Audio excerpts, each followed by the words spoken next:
এই জেনারেশন করে দেখিয়েছে এবং তারা আমাদেরকে দেখিয়েছে কোন ভাষায় কথা বললে কাজ হয়।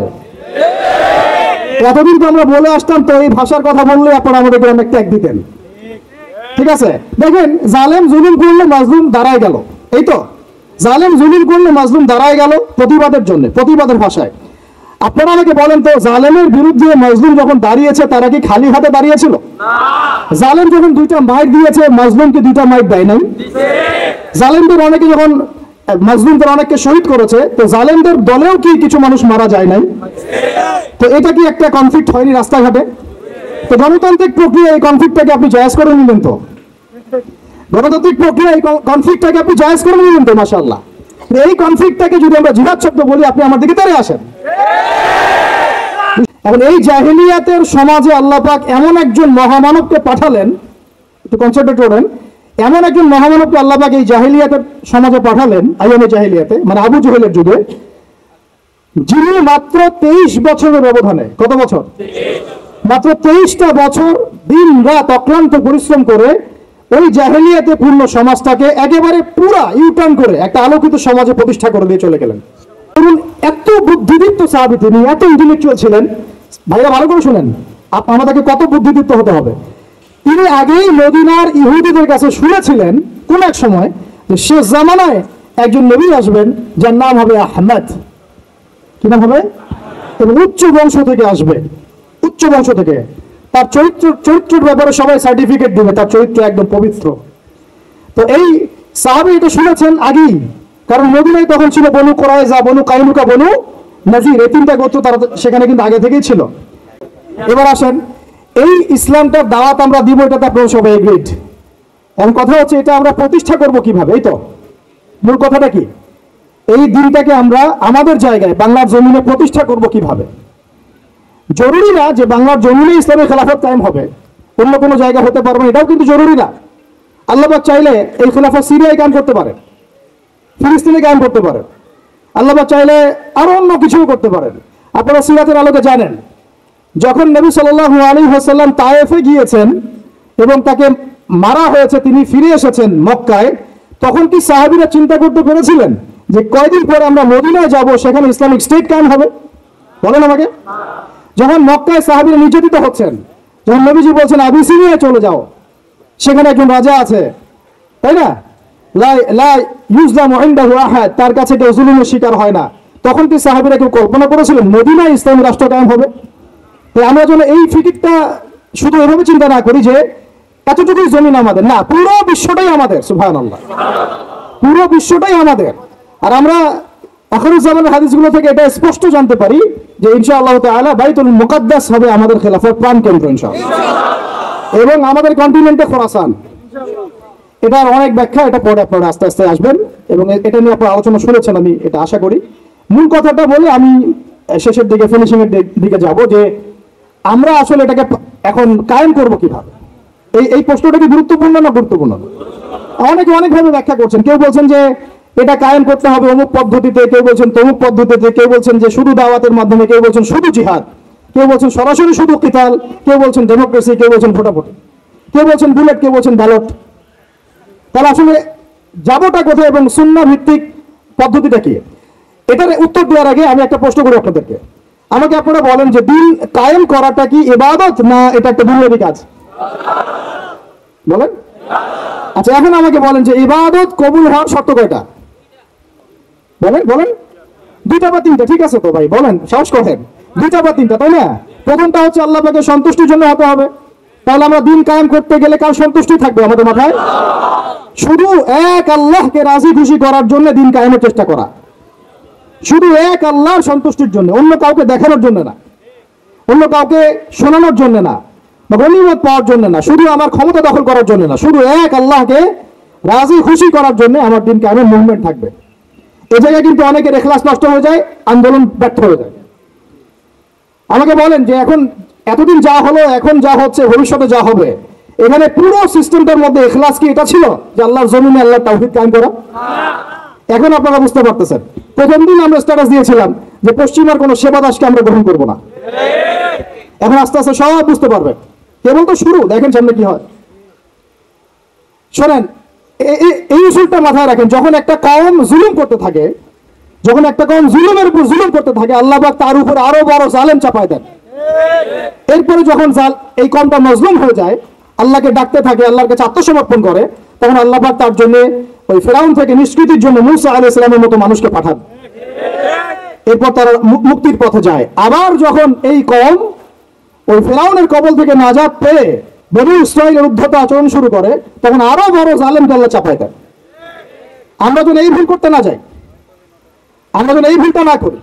আল্লাহ পাক যদি আমাদেরকে ফেরাউনের কবল থেকে নাজাত দিয়ে থাকেন, আমরা যেন উদ্ধত বনী ইসরাঈল না হয়ে যাই, এটা আমার খুব হৃদয়ের ভিতর থেকে একটা আকুতি আর কি। মূল কথায় আসি যে আল্লাহ পাকের সন্তুষ্টি হবে আমার উদ্দেশ্য, ইখলাস ঠিক রাখতে হবে প্রত্যেকটা কাজের। আপনারা বইমেলায় কেন এসেছেন? আল্লাহকে রাজি খুশি করার জন্য। আমি কেন কথা বলছি? আল্লাহকে রাজি খুশি করার জন্য। আমরা ওস্তাদকে শ্রদ্ধা সম্মান কেন করি? আল্লাহকে রাজি খুশি করার জন্য।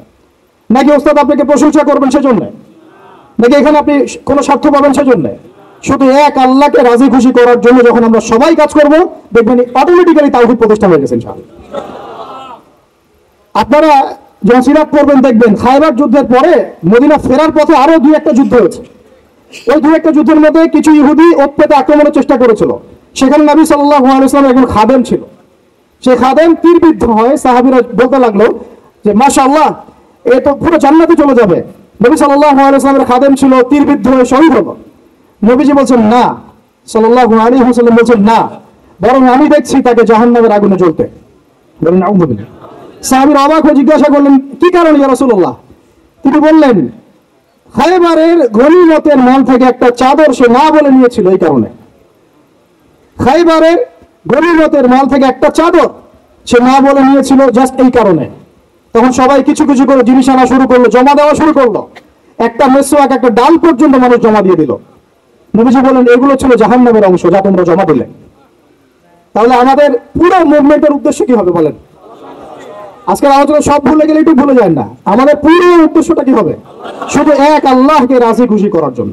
এই উদ্দেশ্য থাকলে তখন আপনি আমির মানতেও সমস্যা হবে না, জামাতে আসতেও সমস্যা হবে না, ইমারতেও সমস্যা হবে না, আপনার বায়াত নিতেও সমস্যা হবে না। এখানে যদি স্বার্থ থাকে তখন আপনি কিন্তু এখানে এড়াই যাবেন না। আমি কেন তাকে মানবো? আমি কি কম বড় আলেম? হ্যাঁ, আমি কেন জামায়া যাবো? আমার কি আলাদা জামায়া করার সুযোগ নাই? আমি কি সিরাত কম বুঝি? আমি কি দিন কায়েম কম বুঝি? আমি কেন ঐক্যের জন্য নরম হব? আমি কি বেহাতের উপর আছে? এই যে বিষয়গুলো তখনই আসে যখন ইখলাস ঠিক থাকে না। ইখলাস ঠিক না থাকলে কোনো কাজের বারাকা আসবে না ভাই। আল্লাহ পাক আমাদেরকে বোঝার তৌফিক দান করুন। দুই নম্বর হচ্ছে ভাই যে আমল, যেহেতু বললেন দিন কায়েম একটা ইবাদত, তাহলে ইবাদত করতে হবে কার তরিকা অনুযায়ী? বলেন। এটা আপনারা সবাই এক বাক্যে স্বীকার করছেন, নবী সাল্লাল্লাহু আলাইহি ওয়াসাল্লামের সুন্নাত এবং তরিকা ছাড়া দিন কায়েমটা ইবাদত বলে গণ্য হবে না। সেটা আমার একটা ব্যর্থ প্রচেষ্টা হয়ে যেতে পারে। সূরা কাহফে একটা আয়াত আছে, কিন্তু ওই যে কিছু মানুষ মনে করে তারা খুব সুন্দর আমল করছে, ওয়াহুম ইয়াহসাবুনা আন্নাহুম ইউহসিনুনা সুনআ। এদের ব্যাপারে আল্লাহ পাক বলেছেন, কুল হাল নুনাব্বিউকুম বিল আখসারিনা আমালা। সবচেয়ে ক্ষতিগ্রস্ত আমলকারী সম্পর্কে আমি জানাবো কিনা? এটা তারা যারা দুনিয়াতে অনেক সুন্দর আমল করে, মনে করে আমরা অনেক সুন্দর আমল করছি, অথচ ওদের আমল বিফল হয়ে গেছে ইখলাস ঠিক না থাকার কারণে, নবীর তরিকা অনুযায়ী না হওয়ার কারণে। তাহলে এখন যদি আমরা এগ্রি করি যে হ্যাঁ, দিন কায়েমটা নবী সাল্লাল্লাহু আলাইহি ওয়াসাল্লামের পদ্ধতিতেই করতে হবে, তাহলে আমাকে সিরাতে আসতে হবে কি আসতে হবে না? সুন্নতে আসতে হবে কি আসতে হবে না? আমি বলবো এভাবে যে সিরাতের সুন্নতে আসতে হবে, সিরাতের সুন্নতে আসতে হবে, দিন কায়েম করতে হবে। অন্য কোনো সুন্নত নাই আমাদের সামনে। এখন অনেক ভাই কেউ বলছেন যে আব্রাহাম লিঙ্কনের তরিকাতে দিন কায়েম হবে, কি যুক্তি তো তারা দিচ্ছেন অনেক। কেউ বলছেন যে আরে ভাই, নাই নামার চেয়ে তো কানা নামা ভালো। কেউ বলছেন ভাই, আগে এত পুরো রুটির দিকে তাকানোর দরকার কি? রুটির একটা টুকরা হলে তো হয়। এবং তাদেরকে পশ্চিমারা খুব সহজেই কিন্তু বাগে আনতে পারবে। 10টা করে সিট দিয়ে দিবে, ভাগ করে নেওয়া পড়া 60টা সিট। তারাও সন্তুষ্ট, যে আমরা আগে কিছুই পাইতাম না, অন্তত এখন 50টা তো পাইছি। বিশ্বাস করেন, আমি কেন বড় বড় দিয়ে ওখানে প্রেসিডেন্ট হিসেবে বসাই দেন, সে একজন বান্দা গরু ছাড়া কিছুই না, কিছুই করতে পারবে না। আমরা বলছি সিরাতের সুন্নতে গেলে পুরো রুটিটাই আমাদের হবে। রুটির টুকরা আমরা চাই না, পুরো রুটিটাই চাই। রুটি আমার, তুমি খাইলে খাও, না খাইলে যাও, সোজা কথা। সিরাতের সুন্নতে আসলে আপনি পুরোটাই পাবেন। কেউ বলছে আব্রাহাম লিঙ্কনের তরিকাতেই হবে, হয়তো বুঝের কিছু ঘাটতি থাকতে পারে, এটা একাডেমিক আলোচনা ওস্তাদ বলেছেন, এটা আমরা কিন্তু সবাই সমালোচনা করতে যাব না। অনলাইনের এই জগৎটাকে আপনারা নোংরা করে ফেলবেন না, সবাই সব বিষয়ে কথা বলবে না, সবাই সব বিষয়ে কথা বলবেন না। যে বিষয়ে যে ব্যক্তি কথা বলার যোগ্য তিনি কথা বলবেন, যাদের সাথে কথা বললে কাজ হবে তাদের সাথে কথা বলবো, ঠিক আছে? আমভাবে আমরা সবাইকে দাওয়া দিব এবং চুপ থাকার অভ্যাস করেন। সবসময় কথা বলতে হবে না, মাঝে মাঝে চুপ থাকার অভ্যাস করেন। আমাদের একজন বরেণ্য ওস্তাদ তিনি বলেন যে মুতাকাল্লিম হওয়ার যে খায়েশ, এটা একটা হৃদয়ের কলবের একটা রোগ। মুতাকাল্লিম হওয়ার যে খায়েশ মানুষের মধ্যে থাকে যে আমাকে সব বিষয়ে কথা বলতে হবে, এটা অন্তরের একটা রোগের নাম। তো এটা যদি একটা ইবাদত হয় তাহলে সিরাতের সুন্নতে আসতে হবে, আমরা এগ্রিত, ঠিক আছে? এখন তৃতীয় কথা হচ্ছে, 3 নম্বর শর্তটা আরো ডেঞ্জারাস, সেটা হচ্ছে রিজিক হালাল হতে হবে। রিজিক এই জায়গায় সবাই একটু ফিকির করেন, দেখেন একটু আপনারা আপনাদের রিজিক গুলোকে দেখেন যে কতজন রিজিক 100% হালাল আছে। এগুলো আমাদের কিন্তু প্র্যাকটিক্যাল কথা, আমরা কিছু খালি তাত্ত্বিক কথা বলে চলে যাবো এমন না, প্র্যাকটিক্যালি ইমপ্লিমেন্টটা বেশি জরুরি। এখন আমি খুবই স্বপ্ন দেখছি, আমরা সবাই স্বপ্ন দেখছি যে আপনাদেরকে দিয়ে হবে ইনশাআল্লাহ, কারণ এই জেনারেশন করে দেখিয়েছে, এবং তারা আমাদেরকে দেখিয়েছে কোন ভাষায় কথা বললে কাজ হয়। এতদিন তো আমরা বলে আসতাম, তো এই ভাষার কথা বললে আপনারা আমাদেরকে অনেক ত্যাগ দিতেন, ঠিক আছে? দেখেন, জালেম জুলুম করলে মাজলুম দাঁড়ায় গেল, এই তো জালেম জুলুম করলে মাজলুম দাঁড়ায় গেল প্রতিবাদের জন্য, প্রতিবাদের ভাষায়। আপনারা আমাকে বলেন তো, জালেমের বিরুদ্ধে মাজলুম যখন দাঁড়িয়েছে তারা কি খালি হাতে দাঁড়িয়েছিল? জালেম যখন 2টা মাইট দিয়েছে, মাজলুমকে 2টা মাইট দেয় নাই? জালেমদের অনেকে যখন মাজলুমদের অনেককে শহীদ করেছে, তো জালেমদের দলেও কি কিছু মানুষ মারা যায় নাই? তো এটা কি একটা কনফ্লিক্ট হয়নি রাস্তাঘাটে? তো গণতান্ত্রিক প্রক্রিয়া এই কনফ্লিক্টটাকে আপনি জায়েজ করে নিলেন তো, গণতান্ত্রিক প্রক্রিয়া এই কনফ্লিক্টটাকে আপনি জায়েজ করে নিলেন তো, মাশাআল্লাহ। এই কনফ্লিক্টটাকে যদি আমরা জিহাদ শব্দ বলি, আপনি আমার দিকে তেড়ে আসেন,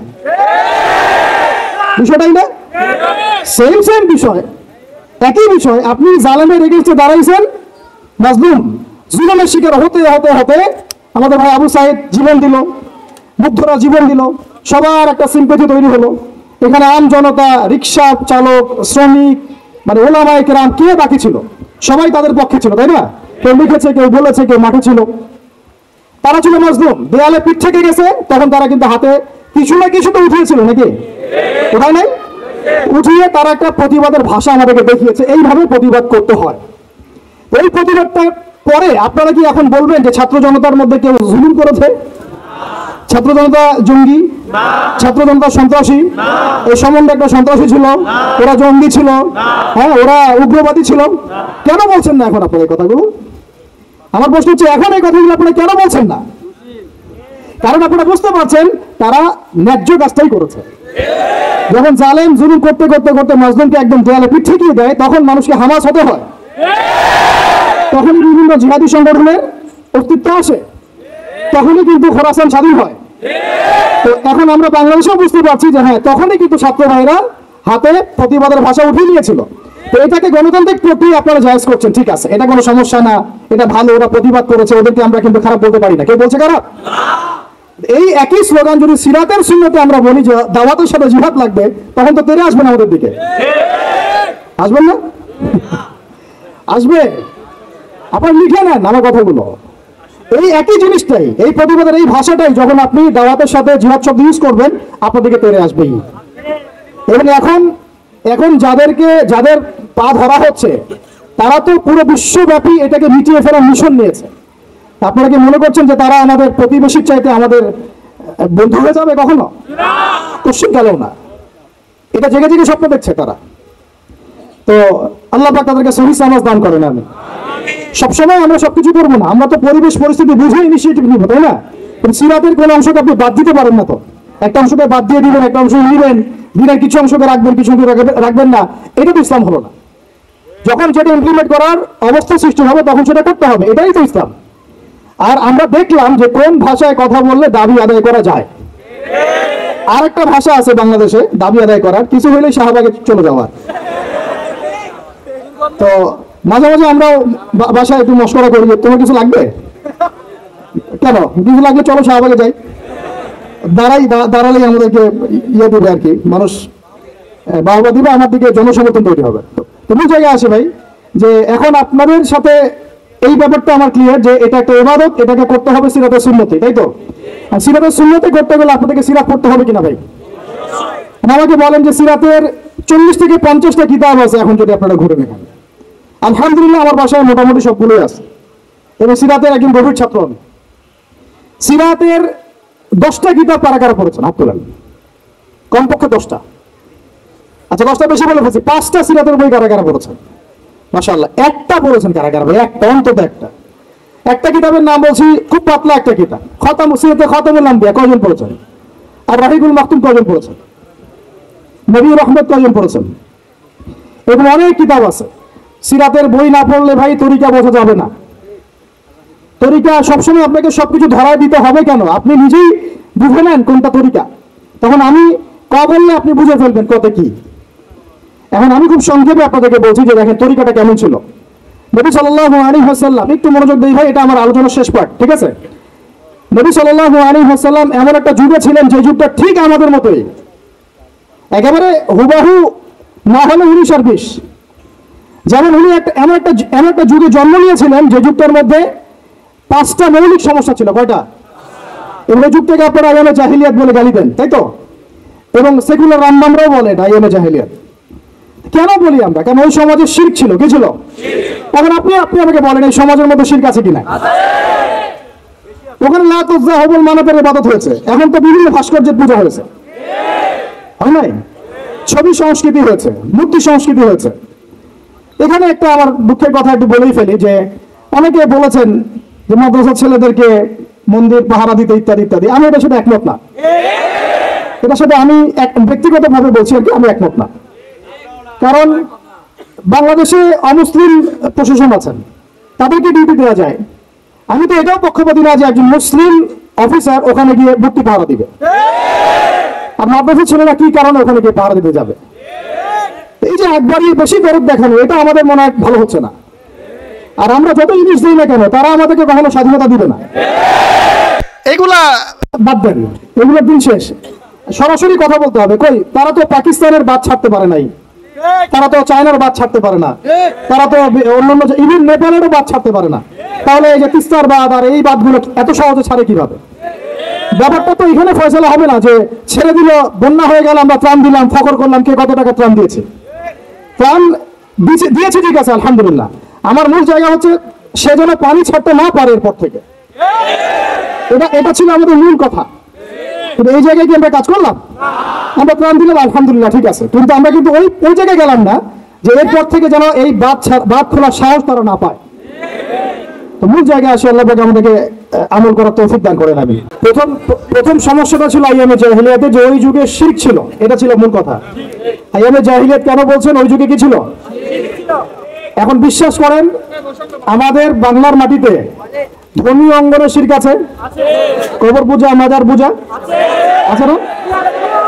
রাজনৈতিক অঙ্গনে শিরক আছে। কি শিরক? আল্লাহর বিধান বাদ দিয়ে তাগুতি বিধানে দাসত্ব করা। অর্থনৈতিক অঙ্গনে শিরক আছে, আল্লাহর হালালকে হারাম করে ওটাকে আবার বেশি উত্তম মনে করা। এগুলো কি ইমান ভঙ্গের কারণের মধ্যে পড়ে না? আপনারা তো জানেন। তারপরে সংস্কৃতির মধ্যে শিরক নাই, আর শিক্ষার শিরক তো আপনারা দেখতেই পাচ্ছেন। শিক্ষার মধ্যে কি কি শিরক আছে? এখন তো আপনাকে ট্রান্সজেন্ডার পড়তে হবে, টেক্সট বইয়ের মধ্যে চলে আসতেছে। কি করবেন আপনি? তো প্রত্যেকটা ডিপার্টমেন্ট, আমাদের ডিপার্টমেন্টই কয়টাই? ব্যক্তি জীবন, ধর্মীয় জীবন, পারিবারিক, অর্থনৈতিক, শিক্ষা, সংস্কৃতি, রাজনীতি, প্রত্যেকটা ডিপার্টমেন্টে শিরক আছে বাংলাদেশে। তাহলে আইয়ামে জাহিলিয়াতের ওই শিরক না হয় একটা ধর্মীয় প্রেক্ষাপটে ছিল, এটা তো পুরো একটা গ্লোবাল প্রেক্ষাপটে শিরক হয়ে যাচ্ছে। তাহলে আমরা কি এখন আইয়ামে জাহিলিয়াত থেকে এই সেন্সে মুক্ত হতে পেরেছি? দ্বিতীয় প্রবলেম ছিল রিবা। আইয়ামে জাহিলিয়াতের দ্বিতীয় প্রবলেম রিবা। এখন আপনি যে কোনো ব্যাংকের দিকে তাকান বা ব্যাংকিং সিস্টেমের দিকে তাকান, ইনক্লুডিং ওয়ার্ল্ড ব্যাংক, IMF, তারপরে আপনার ফেডারেল রিজার্ভ এবং আমাদের সেন্ট্রাল ব্যাংকগুলা, ইকোনমিক্স নিয়ে আমরা পড়েছি ভাই, না পড়ে কথা বলছি না।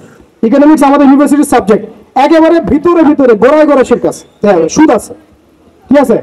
সুদ আছে, গোড়ায় সুদ আছে। এমন ভাবে সুদের অক্টোপাসে চেপে ধরেছে যে মানে আপনি যেটাই ডিল করতে চান একটা সুদের অংশ আপনাকে দিতে হবে। পশ্চিমাদের কাছে আপনি লোন নিতে চান, বিনা সুদে কোনো লোন তারা দিবে না।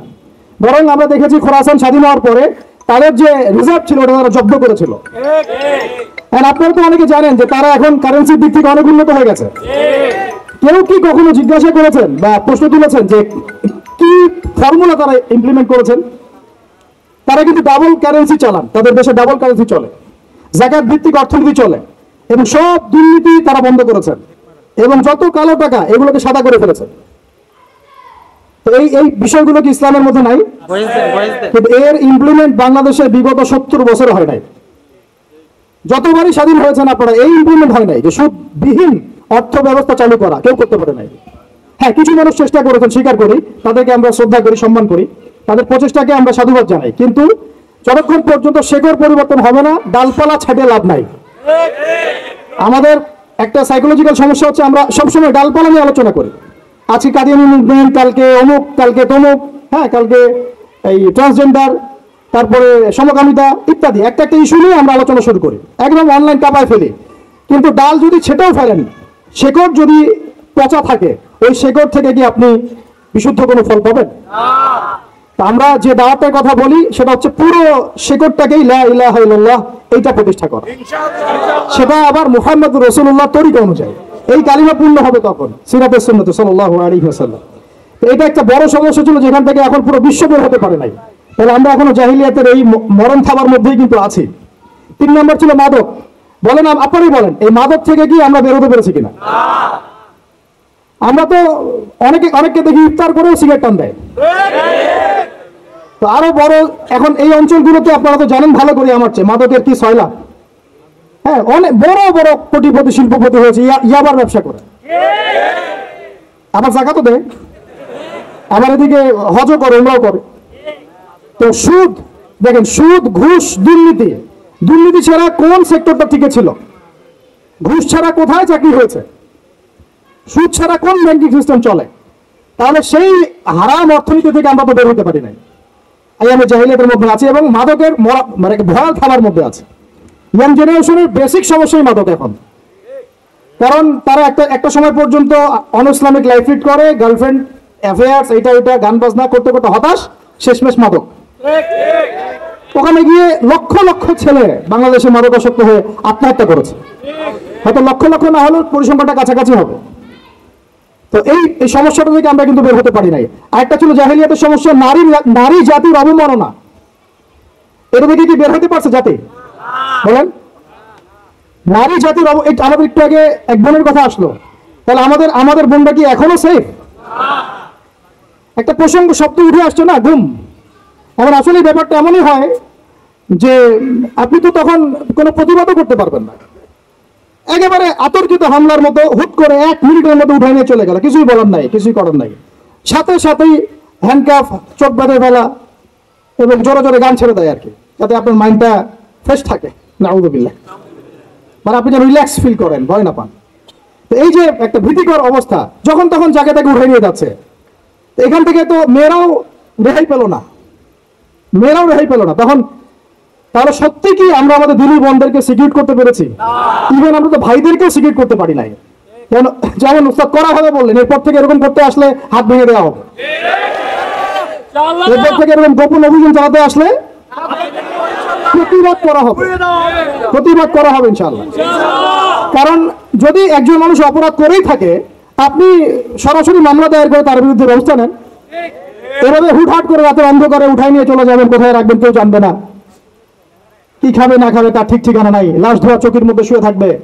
একটা কোরআন চাইলে কোরআনও দিবেন না পড়তে, একটা কোরআন যদি চাওয়া হয় কোরআনও দিবেন না পড়তে, যখন তখন রিমান্ডে নিয়ে যাবেন।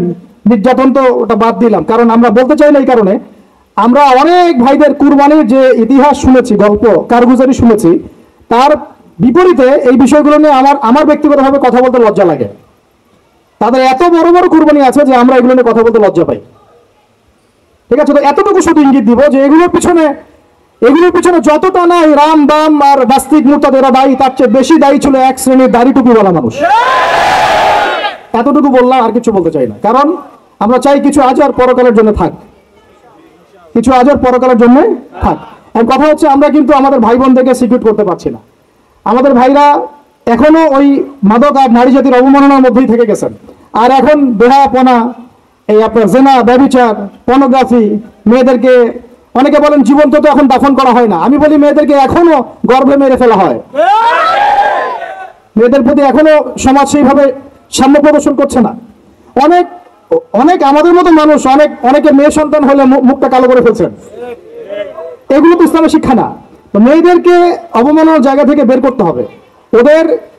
তাদের যে শান্তি আর কামিয়াবি, এটা এই সকল পশ্চিমা সভ্যতার এই দর্শনগুলোর মধ্যে নাই। তাদের শান্তি কামিয়াবি আছে শুধুমাত্র কোরআন এবং হাদিসের মধ্যে। এই মেসেজটা আমাদের বোনদেরকে পৌঁছাতে হবে ইনশাআল্লাহ। এবং আমাদের বোনরা কিন্তু অনেক ইমানদার, অনেক শক্ত, যারা ইসলামের পথে ফিরে আসে না, আমরা কিছুটা দেখেছি দূর থেকে, তারা মাশাআল্লাহ অনেক শক্ত মুমিনা হয়।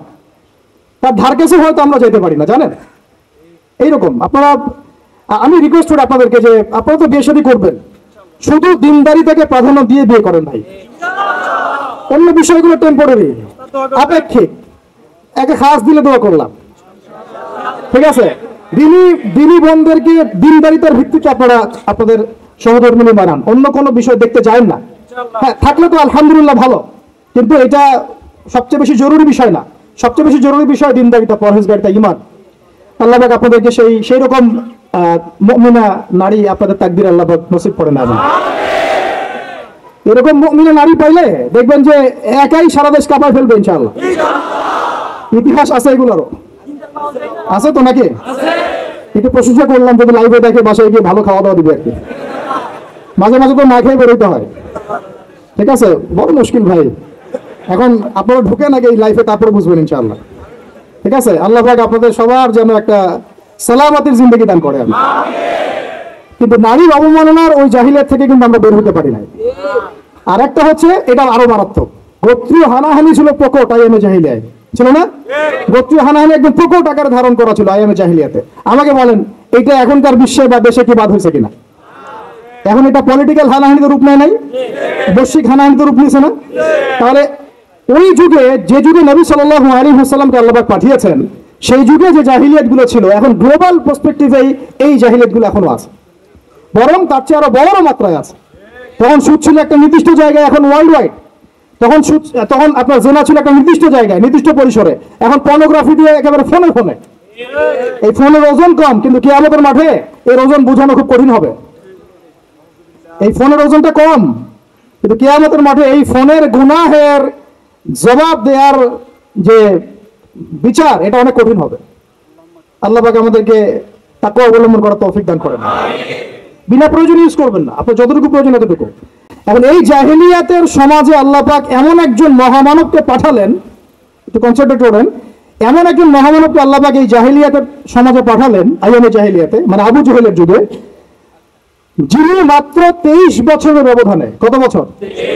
মাত্র 23টা বছর দিন রাত অক্লান্ত পরিশ্রম করে ওই জাহেলিয়াতে পূর্ণ সমাজটাকে একেবারে পুরা ইউটার্ন করে একটা আলোকিত সমাজে প্রতিষ্ঠা করে দিয়ে চলে গেলেন। সুবহানাল্লাহ। কত বছর? তিনি কি প্রথমে একা ছিলেন না দুজন ছিলেন বলেন?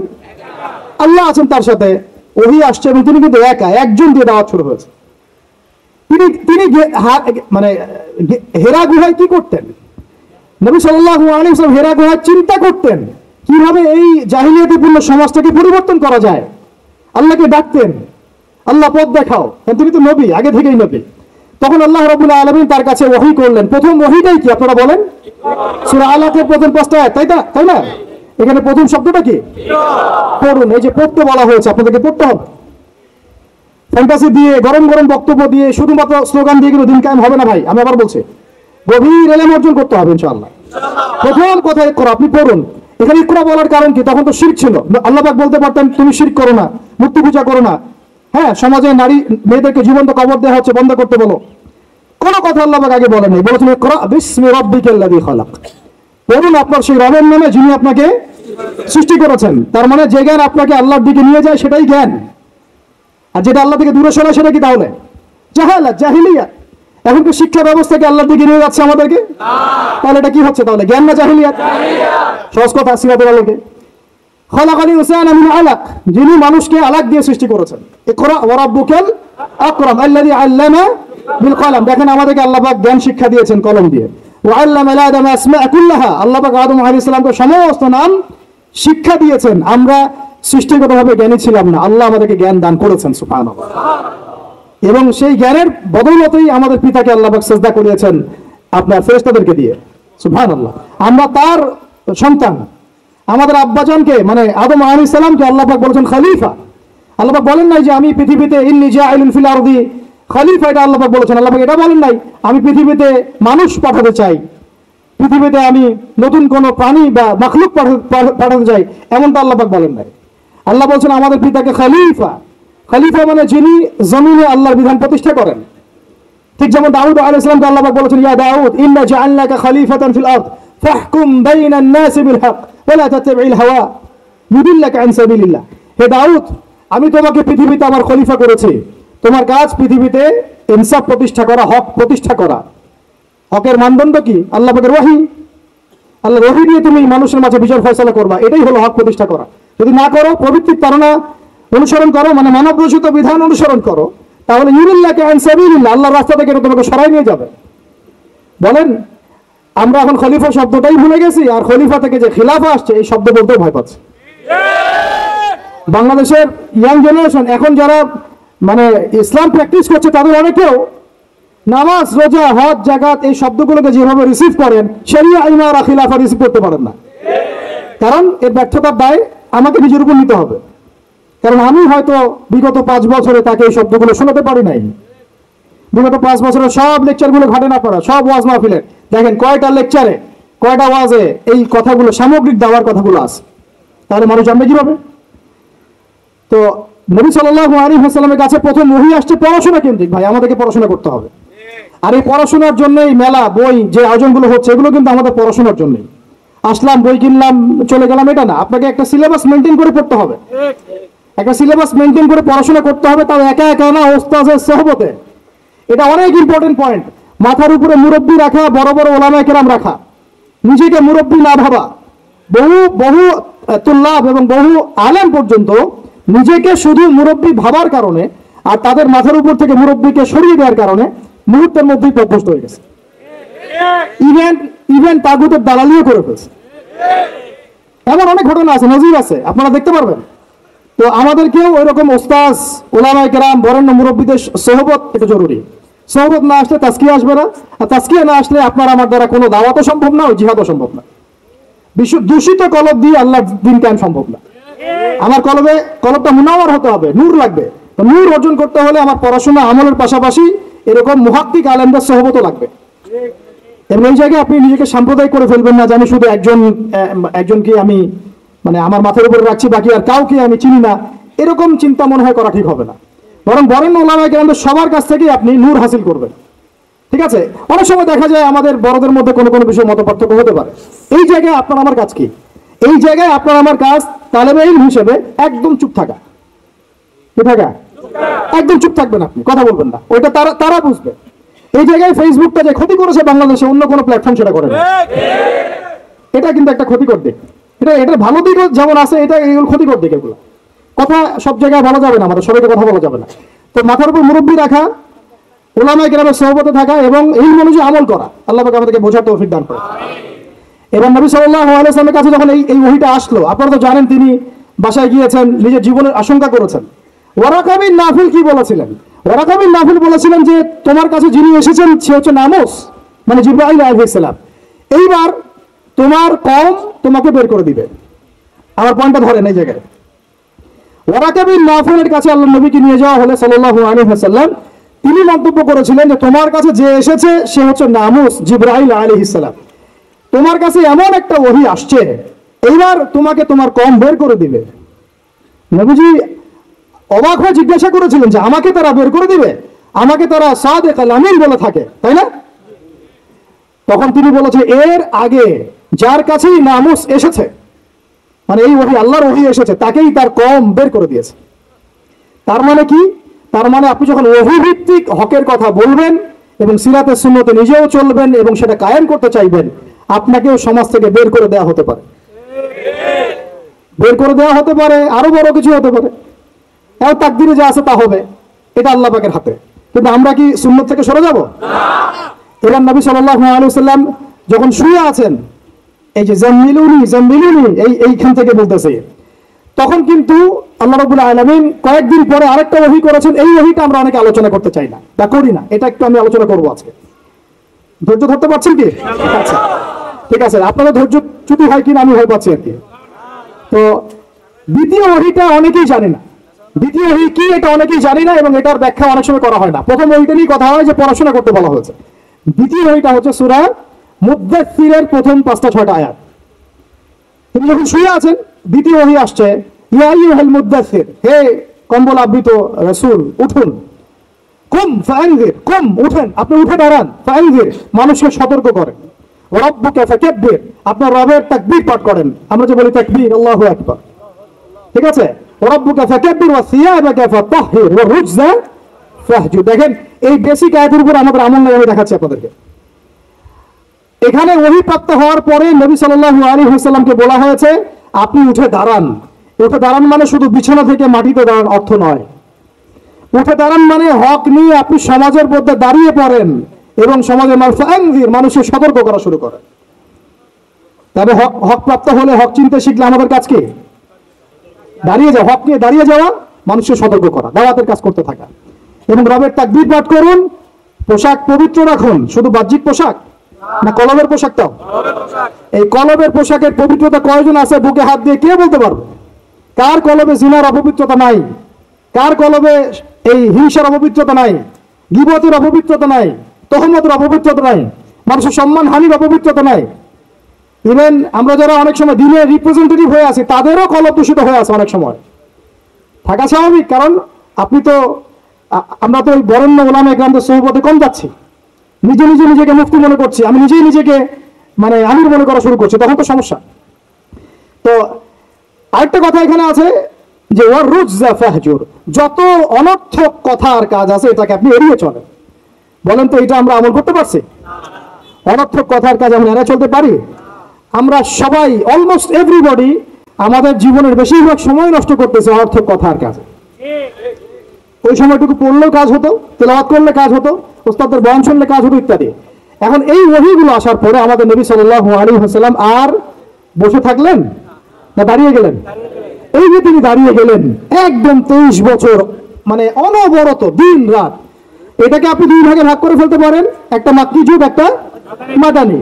তো মাক্কি যুগ কত বছর ছিল? 13 বছর। মাদানী অ্যাপ্রক্সিমেটলি 10 বছর। এই মাক্কি যুগটাকে আপনি আবার 2-3টা ভাগে ভাগ করতে পারেন। একটা ভাগ হচ্ছে প্রথম 3 বছর নবী সাল্লাল্লাহু আলাইহি ওয়াসাল্লাম গোপনে গোপনে দাওয়াত দিয়েছেন। কত বছর? আমাদের সমাজে কিন্তু এই প্রেক্ষাপটটা এখন আর নাই, দাওয়াতটা প্রচার হয়ে গেছে মাশাআল্লাহ। প্রথম 3 বছর তিনি কিন্তু ইন্ডিভিজুয়ালি দাওয়াত দিয়েছেন। আবু বকর সিদ্দিক দাওয়াত কবুল করেছেন, খাদিজা রাদিয়াল্লাহু আনহা, আলী ইবনে আবি তালেব, যায়েদ ইবনে হারেসা, আব্দুল্লাহ বিন মাসউদ, তারপর বেলাল ইবনে রাবাহ, তারপরে বলেন উসমান বিন আফফান, তালহা রাদিয়াল্লাহু আনহু, জুবাইর বিন আওয়াম। এই যে বরেণ্য সাহাবায়ে কেরাম যারা বদর, উহুদ, খন্দক কাঁপিয়ে দিয়েছেন, পরে তারা ইসলাম কবুল করেছেন কখন? এই প্রথম 3 বছর, 3-4 বছরে। তাহলে আমাদেরকে কিন্তু মানুষ তৈরি করতে হবে, সিরাতের শিক্ষা কি? মানুষ তৈরি করতে হবে। এবং এই দাওয়াতটা কি মুসলিম সমাজে হচ্ছিল না অমুসলিম সমাজে হচ্ছিল? বলেন। তাহলে আমরা কিন্তু ইসলামের কথা বলছি এখন। অমুসলিম সমাজে আমরা দাওয়াত দিচ্ছি, অমুসলিমদেরকে কি আমরা ঠিকমতো দাওয়াত দিচ্ছি? এই যে আপনাদের পার্বত্য অঞ্চলে পুরো জায়গাটা কিন্তু অমুসলিম অধ্যুষিত, আমাদেরকে ওদেরকে দাওয়াত দিতে হবে, ওদেরকে দাওয়াত দিতে হবে। কে জানে তাদের মধ্যে থেকে আনসারী সাহাবীর মতো সাহাবী হতে পারে, কে জানে তাদের মধ্যে থেকে উমর ইবনে খাত্তাব হতে পারে, আমার যারা যা খেদমত হচ্ছে না তার দ্বারা সেটা হতে পারে।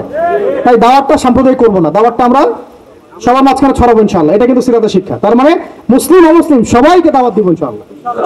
আল্লাহ পাক তৌফিক দান করেন, যোগ্যতা দান করেন, আমিন। এই দাওয়াত চলতে লাগলো প্রথম 3 বছর। 4র্থ বছর থেকে প্রকাশ্যে দাওয়াত শুরু হলো, যখন ওমর, হামজা এরকম কিছু সাহাবী আস্তে আস্তে ইসলাম কবুল করতে লাগলেন। মানে তখন মিছিল শুরু হচ্ছে, মিছিল।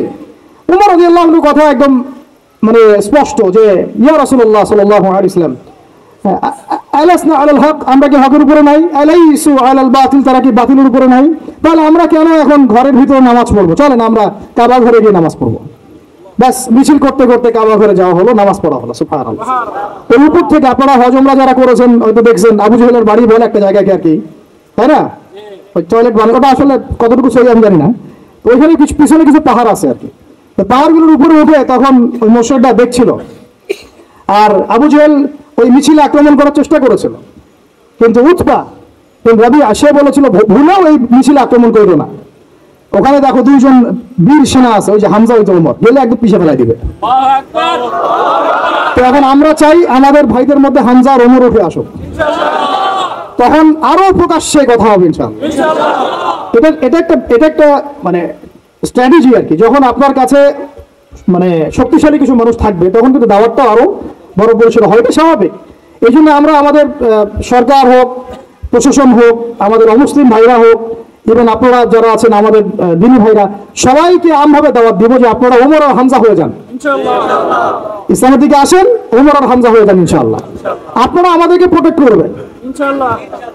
দেখেন আল্লাহ নবী সাল্লাল্লাহু আলাইহি ওয়াসাল্লামকে, আমি প্রোটেক্টের কথা বলছি বাহ্যিক অর্থে, প্রোটেকশন তো আল্লাহ পাক দেন। মানে তারা কারা ডান হাত বাম হাত হয়েছিল, কারা ঢাল হয়েছিল, সাহাবীরা না? তো সেই সাহাবী হতে হবে আপনাদেরকে ইনশাআল্লাহ। আমাদের ওস্তাদ বড় অন্যান্য অনেক ওস্তাদ অনেক কথা বলছেন, অনেক কাজ করছেন, আর আমাকে বলেন তাদের অবর্তমানে তাদের জায়গা দখল আপনি করতে পারবেন কিনা, ওই যোগ্যতাটা কি আমরা অর্জন করছি কিনা, এটা আমাদেরকে ভাবতে হবে। আমাদেরকে অনেক ক্রিয়েটিভ চিন্তা করতে হবে যে আমাদের ওস্তাদরা যে কাজগুলো করছেন তাদের অবর্তমানে আমরা সেই লেগেসি বজায় রাখতে পারবো কি পারবো না, আদৌ সেই জেনারেশন তৈরি হচ্ছে কিনা, গ্যাপ হয়ে যাচ্ছে কিনা আবার কোনো, এবং তারা যেভাবে দিনের জন্য কাজ করছেন তাদের জান মাল ইজ্জত পরিবার এগুলো দেখভাল করার দায়িত্ব আমাদের আছে কি নাই বলেন? এটাই ভাই, আমি নিজের কথা বলি যে আমাদের কাছে একসময় বাজার করার টাকাও ছিল না, এমন একটা সময় গিয়েছে, এবং কাউকে আমরা বলতেও পারছিলাম না যে আমাদের টাকার দরকার। কিছু ভাই কিছু অর্থ সহায়তা করেছিলেন ওই বিপদগ্রস্ত মুহূর্তগুলোতে, তো সেটা আবার মাঝখান থেকে থার্ড পার্টি মেরে খেয়ে ফেলছে। এখন আমি একটা কথা বলি, আমরা দাওয়াতের কাজ করব, আমরা শরিয়ার প্রতিষ্ঠার চেষ্টা করব, ঠিক আছে, ওলামা একরামরা করবেন, আপনাদের ঊর্ধ্বতন নেতা যারা তারা করবেন, কিন্তু তাদের জান, তাদের মাল, তাদের পরিবার, তাদের আহাল, তাদের ভরণ পোষণ, এই বিষয়গুলো দেখার দায়িত্বটি আমাদের নাই আদৌ? আমরা কি হামজা ওমর আবু বকর হতে পারছি কিনা, এটা আমাদেরকে মাথা রাখতে হবে, এটা আমরা যেন হই। আল্লাহ পাক তৌফিক দান করেন। এবার এই সাহাবীদেরকে নিয়ে নবী সাল্লাল্লাহু আলাইহি ওয়াসাল্লাম দাওয়াত আরো বেগবান করলেন। এবার দাওয়াত যত বেগবান হলো, আবু জেহেল আবু লাহাবদের নির্যাতন তত বাড়তে লাগলো, ঠিক তো কথা? অনেক সাহাবী চোখের সামনে শহীদ হলেন, নবী সাল্লাল্লাহু আলাইহি ওয়াসাল্লাম তখন কিছু বললেন না, মানে অস্ত্র হাতে নিলেন না, কিছু বললেন না, অর্থ বোঝাচ্ছি যে তিনি অস্ত্র হাতে নিলেন না, মক্কার কথা বলছে আর কি। তিনি বললেন সবর করতে। অনেক সাহাবী বললেন যে ইয়া রাসূলুল্লাহ, সবর করতে করতে আমরা তো মানে অতিষ্ঠ হয়ে যাচ্ছি, আপনি আল্লাহর কাছে বদদোয়া করেন আল্লাহ যেন তাদেরকে ধ্বংস করে দেন। নবীজি বললেন না, এক সময় আসবে যে পুরা হীরা নগরী, পারস্য, রোমক এগুলো সব আমরা জয় করবো, ওয়ালাকিন্নাকুম তাস্তাজিলুন, কিন্তু তোমরা কিন্তু তাড়াহুড়া করছো। সবর করলেন। আবু জাহেল সুমাইয়া রাদিয়াল্লাহু আনহাকে কি বর্ষা নিক্ষেপ করে হত্যা করে নাই? ইয়াসির রাদিয়াল্লাহু আনহুকে হত্যা করে নাই? এরকম অনেক, বেলাল রাদিয়াল্লাহু আনহুকে একদম উত্তপ্ত বালুতে পিটানো হয় নাই? অনেক ঘটনা ঘটেছে। তখন কিন্তু আমরা ওই অ্যাপ্রোচ নিতে পারি নাই, বা ওই আদেশটা আমাদের আল্লাহর পক্ষ থেকে আসে নাই যে আমরা ওদের সাথে ওই ভাষায় কথা বলবো যে ভাষা ওরা কথা বলছে। তখন ভাষাটা ছিল ধৈর্যের। এমনকি নবী সাল্লাল্লাহু আলাইহি ওয়াসাল্লাম বললেন তোমরা এখন আবিসিনিয়াতে চলে যাও। আবিসিনিয়াতে একজন কি আছে, একজন খ্রিস্টান শাসক আছে, যার রাজ্যে কেউ জুলুমের শিকার হয় না। সুবহানাল্লাহ। দেখেন, একজন খ্রিস্টান শাসক সম্পর্কে নবী সাল্লাল্লাহু আলাইহি ওয়াসাল্লাম মন্তব্য করলেন তার রাজ্যে কেউ জুলুমের শিকার হয় না। এখন পুরো মুসলিম বিশ্বের মুসলিম শাসকদেরকে খুঁজে পাওয়া দুষ্কর যাদের রাজ্যে কেউ জুলুমের শিকার হয় না। ওখানে মুসলিমদেরকে থাকতে লাগলেন দীর্ঘ সময়। তারপরে দেখেন আমাদের নবী সাল্লাল্লাহু আলাইহি ওয়াসাল্লাম দাওয়াতের কাজ বেগবান করলেন। এবার 3 বছর বয়কটের জীবনযাপন। সেটা পড়েছেন আপনারা? 3 বছর বয়কট মানে কি? ওই এক প্রকার কারাগার, এটা একটা উন্মুক্ত কারাগার ছিল। শিয়ারে আবু তালেব বলি, শিয়ারে আবু তালেব, মানে ওখানে না আছে খাবার না পানি, গাছের ছাল পাতা খেয়ে সাহাবীরা 3 বছর থেকেছেন। সুবহানাল্লাহ, চিন্তা করা যায়? 3টা বছর। তখন দেখেন কিছু অমুসলিম মানুষ আমাদেরকে হেল্প করেছেন, যেমন আবু তালেব, তিনি কিন্তু তখন মুসলিম হন নাই, কিন্তু হেল্প করেছেন আমাদেরকে। এত হেল্প করেছেন যেটা হয়তো আপনি কেউ করতে পারেন ইসলামকে। চাচা আবু তালেব মুসলিম না হয়ে ইসলামকে যে পরিমাণ হেল্প করেছেন, সহযোগিতা করেছেন, নিরাপত্তার চেষ্টা করেছেন, ওটা কিন্তু আমরাও করতে পারি নাই শেষ পর্যন্ত। তারপরেও তিনি জান্নাতে যেতে পারছেন না। সুবহানাল্লাহ। কেন বলেন? শুধুমাত্র শেষ পর্যন্ত কালিমা না পড়ার কারণে। তাহলে আমরা কি একটু কৃতজ্ঞ হব না যে আল্লাহ পাক আমাদেরকে মুসলিম পরিবারে আমাদেরকে জিজ্ঞাসা না করেই জন্ম দিয়েছেন? একটু ভাবতে হবে এগুলো ভাই। আত্মসমালোচনা খুব জরুরি জিনিস। যখন এগুলো আপনার ভিতরে চলে আসবে, কাজের কথা আপনাকে বলতে হবে না, আপনি নিজেই ছুটবেন ইনশাআল্লাহ। তো দেখুন, তো চাচা আবু তালেবের মতো অনেক মানুষ আমাদের দরকার, এটা কিন্তু ইঙ্গিত এসেছে লেকচারের মধ্যে, এর আগে ওস্তাদ বলেছেন। তো আমাদেরকে এ ধরনের মানুষদেরকে দাওয়াত দিতে হবে। কে জানে যে ভিতরে ভিতরে অনেক আবু তালেব অলরেডি আছে, আমাদেরকে হেল্প করতে চায়, থাকতে পারে না? দাওয়াত বেগমান করতে হবে, সর্বমহলে দাওয়াত, আল্লাহ পাক বোঝার তৌফিক দান করেন। তো তারপরে আবু তালেব তিনি ইন্তেকাল করলেন। তার স্ত্রী, প্রিয়তম স্ত্রী খাদিজা রাদিয়াল্লাহু আনহা, যিনি একদম তার সমস্ত জানমাল উৎসর্গ করেছেন ইসলামের জন্য, তিনিও চলে গেলেন। আমাদের নবীজি একা হয়ে পড়লেন তখন। এটাকে এই বছরটাকে কি বলে সিরাতের ভাষায়? আমুল হুজন। কি বলে? আমুল হুজন, কষ্টের বছর। এই কষ্টের বছরের পরে আল্লাহ পাক তাকে মেরাজ ঘটিয়েছেন, সুবহানাল্লাহ। কারণ এই যে যখন আপনি আল্লাহর হয়ে যাবেন না, আপনার যদি কোনো কারণে মন খারাপও হয়, আল্লাহ আপনার মন ভালো করে দিবেন ইনশাআল্লাহ।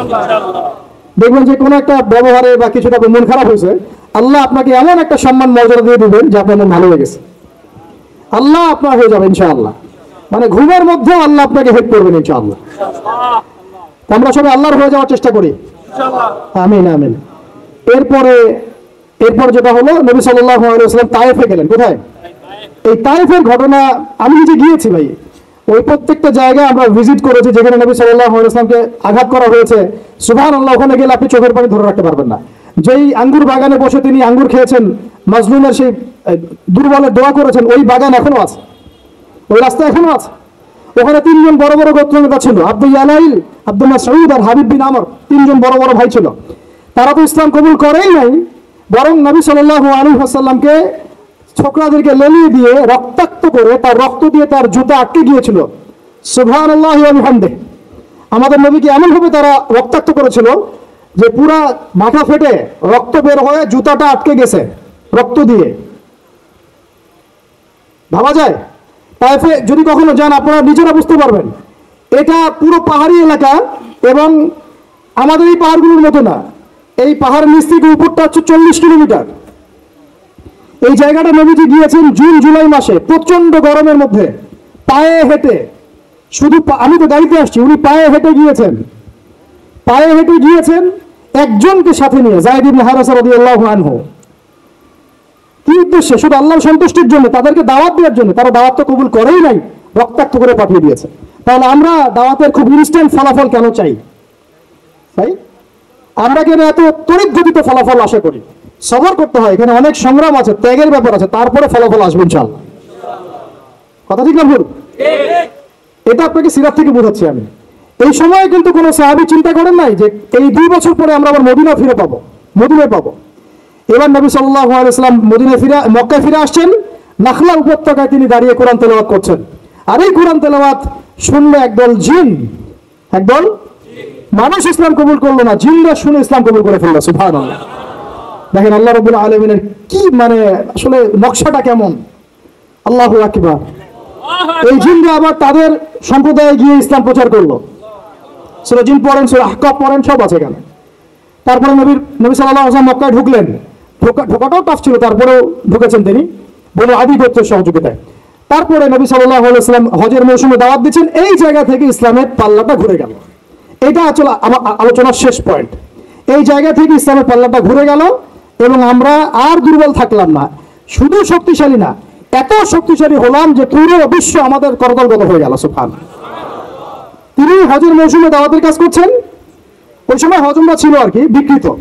তো 6 জন যুবক ভাইরা শুনেন, 6 জন ইয়াং তরুণ যুবক। কয়জন? কুইজ কিন্তু আছে সামনে, মনে রাখেন এগুলা। 6 জন ইয়াং তরুণ যুবক ইয়াসরিব থেকে আসলেন মক্কায়। ইয়াসরিব কিসের নাম? মদিনার নাম। 6 জনের লিডারের নাম হচ্ছে আসাদ বিন জুরারা। কি নাম? রাদিয়াল্লাহু আনহু। তিনি আসলেন, নবী সাল্লাল্লাহু আলাইহি ওয়াসাল্লাম তাদেরকে দাওয়াত দিলেন, কোরআন শোনালেন। এই সাহাবী তরুণ, এত বুদ্ধিদীপ্ত সাহাবী, তিনি এত ইন্টেলেকচুয়াল ছিলেন। ভাইরা ভালো করে শুনেন, আমাদেরকে কত বুদ্ধিদীপ্ত হতে হবে। তিনি আগেই মদিনার ইহুদিদের কাছে শুনেছিলেন কোন এক সময় যে শেষ জামানায় একজন নবী আসবেন যার নাম হবে আহমদ। কি নাম হবে? এবং উচ্চ বংশ থেকে আসবে, উচ্চ বংশ থেকে। তার চরিত্রের ব্যাপারে সবাই সার্টিফিকেট দিবে, তার চরিত্র একদম পবিত্র। তো এই সাহাবী এটা শুনেছেন আগেই, কারণ মদিনায় তখন ছিল বনু কুরাইজা, বনু কাইনুকা, বনু নাজির, এই 3টা গোত্র তারা সেখানে কিন্তু আগে থেকেই ছিল। এখানেও প্রশ্ন আছে, তারা আগে থেকে ওখানে কি করছিল? তার আগে থেকে সেখানে শেষ নবীর অপেক্ষাই করছিল। কথা বুঝতে পারছেন?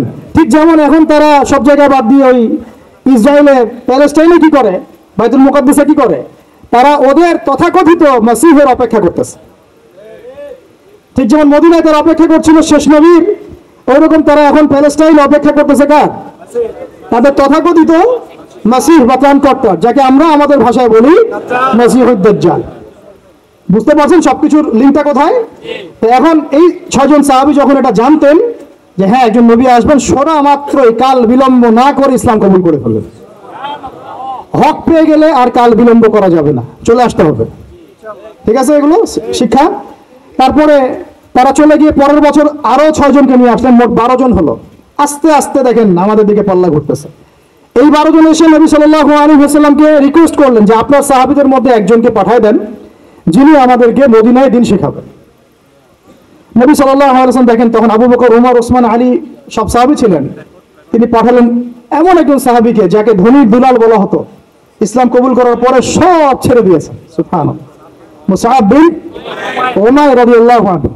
ঈর্ষণীয় জীবন, ঈর্ষণীয় জীবন, মানে সুবহানাল্লাহ। তিনি উহুদের যুদ্ধে শাহাদাত বরণ করেছেন। মুসআব বিন উমাইর রাদিয়াল্লাহু আনহু, ওটা পরে আসতেছে। তো তাকে পাঠিয়ে দেওয়া হলো এই যে মদিনায়। এখন আপনি মদিনায় যান, লাখ লাখ মানুষ নামাজ পড়তেছে, এবং এটা মানে প্রায় 1400 বছর থেকে চলে আসতেছে, তাই না? 1400-1500 বছর থেকে এত মানুষ, এত সুন্দর পরিবেশ, এত সুন্দর নামাজ কেরাত, মদিনায় গেলে মনটা ভালো হয়ে যায়। ঠিক আছে, এত সুন্দর রুহানিয়াত একটা। এই মদিনায় ইসলামের দরজাই খুলে গেল মুসআব বিন উমাইর রাদিয়াল্লাহু আনহুর মাধ্যমে। আল্লাহ পাক তাকে কবুল করেছেন। দেখেন, তা আমাদেরকে যুবক ভাইদের মধ্যে মুসআব বিন উমাইর বের করতে হবে, তাই না? এটা কি এখন শুধু ফেসবুক স্ক্রল করলেই হবে না? আমার ইলম অর্জন করতে হবে ভাই। ওস্তাদ লাগবে না, মুরব্বী লাগবে না, পড়াশোনা করতে হবে না? পড়াশোনাটা খুব বেশি ইম্পর্টেন্ট। এর পাশে বাকি কাজগুলো আপনি সমন্বয় করে করবেন। তো তিনি দাওয়াতের কাজ করলেন মাত্র 1 বছরে। কত বছর? মাত্র 1 বছরের ব্যবধানে 75টা পরিবার ইসলাম কবুল করেছে। এবং সেখানে সাদ বিন মুআজ রাদিয়াল্লাহু আনহুর মতো বড় নেতাও ছিলেন, মানে যার কথার একটা ভ্যালু আছে সমাজে। এরকম বড় বড় সাহাবীও ছিলেন। এবার তারা চলে আসলেন পরের বছর মক্কায়, এসে হাতে হাত রেখে বায়াত করলেন। কি করলেন? আপনারা তো দিন কায়েম করতে চান, তাই না? কার হাতে বায়াত করেছেন? হ্যাঁ, মুরব্বী কে আপনার? প্রশ্ন আছে অনেক। জামাই মারার কথা বলছিলাম আমরা, এখানে অনেক সুন্নাহ আছে। এখানে আমি এটার ফিকহি মাসালা জেনে যাচ্ছি না, যেটা কতটুকু জায়েজ না জায়েজ বা ফরজ ওয়াজিব সুন্নাত মুস্তাহাব, এটা না। দেখেন আমরা দাড়ি কেউ কেটে ফেলি না, কেটে? হ্যাঁ, আমরা কি দস্তরখানা ছাড়া খাওয়া দাওয়া করি? কেউ করি না, কিন্তু মেসওয়াক সবাই করি। তো এখন আপনি এত এত গুরুত্বের সাথে মেসওয়াক করেন কেন? এত গুরুত্বের সাথে আপনি সুন্নাহগুলো রাখেন কেন? দস্তরখানার ব্যাপারে এত আপনি কেন গুরুত্ব দেন কেন? কারণ প্রত্যেকটা সুন্নাহ আপনি আমল করতে চান, তাই না? তো দেখেন, কোন সাহাবী নবী সাল্লাল্লাহু আলাইহি ওয়াসাল্লামের হাতে বায়াত ছাড়া দিন কবুলও করেন নাই, কোন সারিয়াও বায়াত ছাড়া হয় নাই, কোন জিহাদও বায়াত ছাড়া হয় নাই, এবং ইমারা ছাড়া রাষ্ট্র হয় নাই। অনেক ব্যাপার আছে, এগুলো আপনাদেরকে আস্তে আস্তে বুঝতে হবে। আমি জানি এগুলো একটু মানে টার্মগুলো একটু কঠিন, আস্তে আস্তে আপনারা এগুলো বুঝবেন ইনশাআল্লাহ তাআলা। আল্লাহ পাক আপনাদেরকে বোঝার তৌফিক দান করুন। দেখেন, ওই বিষয়টা না থাকলে, আল্লাহকে সাক্ষী রেখে যখন সাহাবীরা নবী সাল্লাল্লাহু আলাইহি ওয়াসাল্লামের হাতে হাতে বায়াত করেছেন যে আপনি মদিনায় আসেন, আমরা যেভাবে আমাদের স্ত্রী সন্তানদেরকে নিরাপত্তা দেই আপনাকেও দেবো ইনশাআল্লাহ, আপনার সাহাবীদেরকেও দেবো ইনশাআল্লাহ।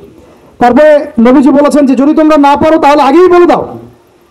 ঠিক আছে, এটা যদি না পারো আগেই বলে দাও। তারা বলেছেন যে আমরা আমাদের জান মাল দিয়ে আপনাকে এইভাবে প্রোটেকশন দিব, যেভাবে আমরা আমাদের স্ত্রী সন্তানদেরকে প্রোটেকশন দিয়ে থাকি, নিরাপত্তা দিয়ে থাকি। শুধু একটা প্রশ্ন তারা করেছিলেন,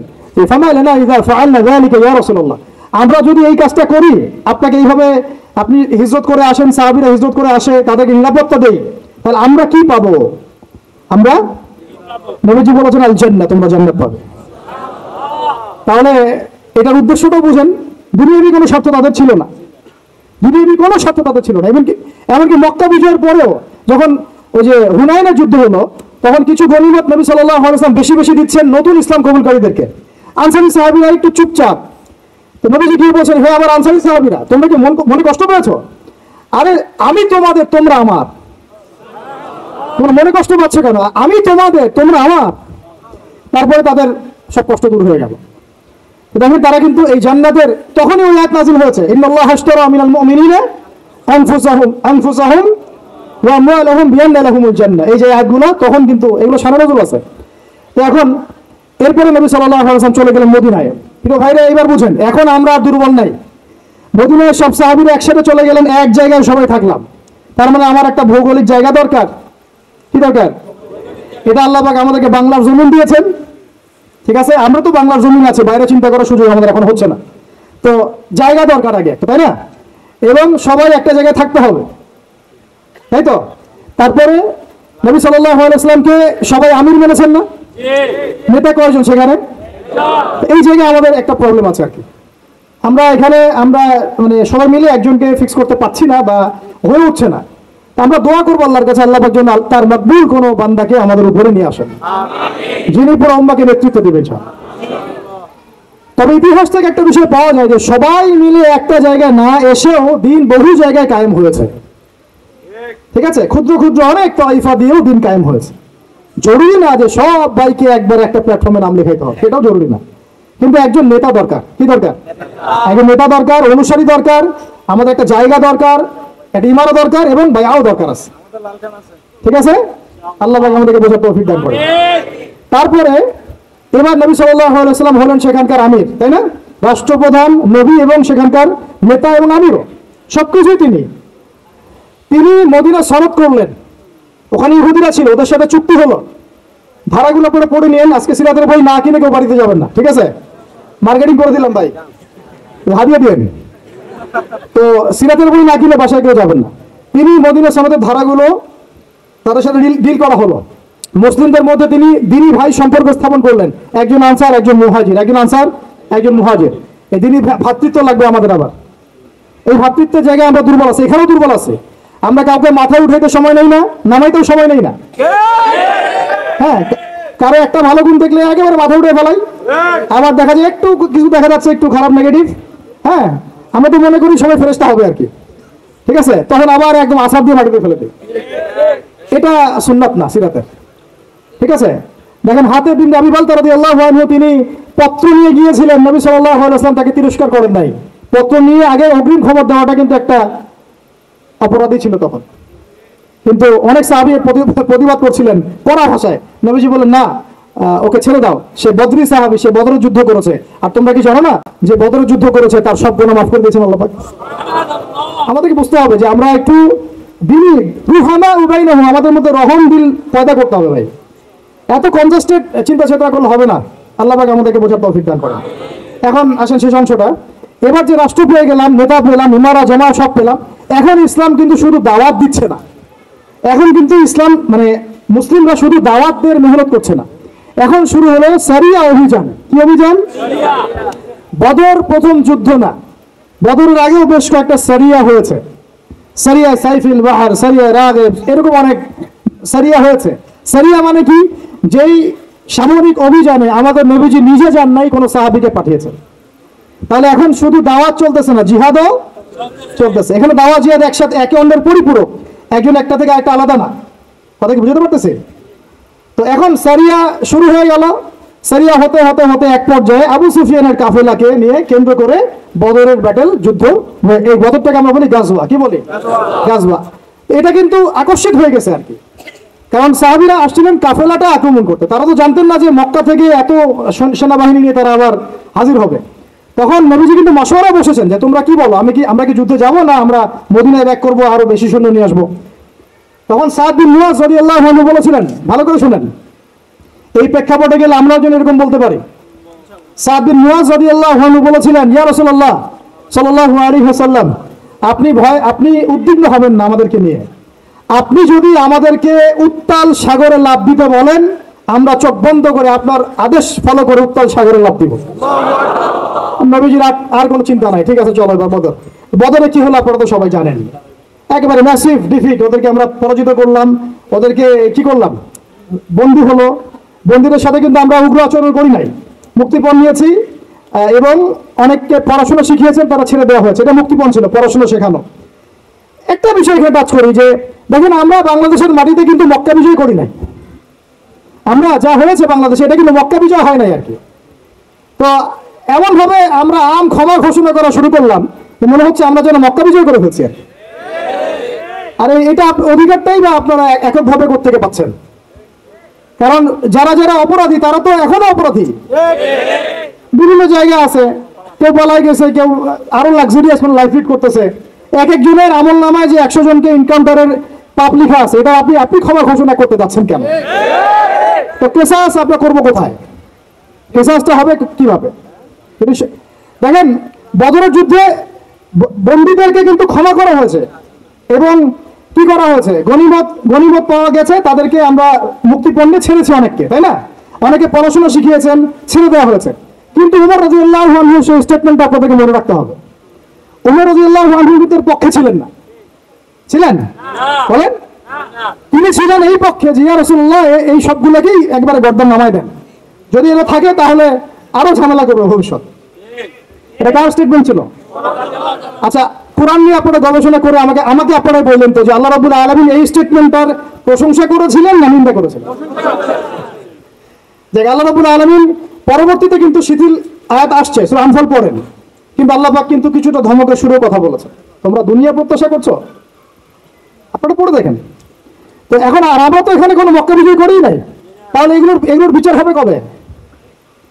আমরা দেখবো, আমরা একটা দেখার অপেক্ষা আছি আবু সাইদের কেসাস কবে হয়। আমরা দেখবো যে মুগ্ধদের কেসাস কবে হয়। তারা হত্যার বিচার শব্দ শুনতে চায়, কেসাস শব্দ নিতে পারে না।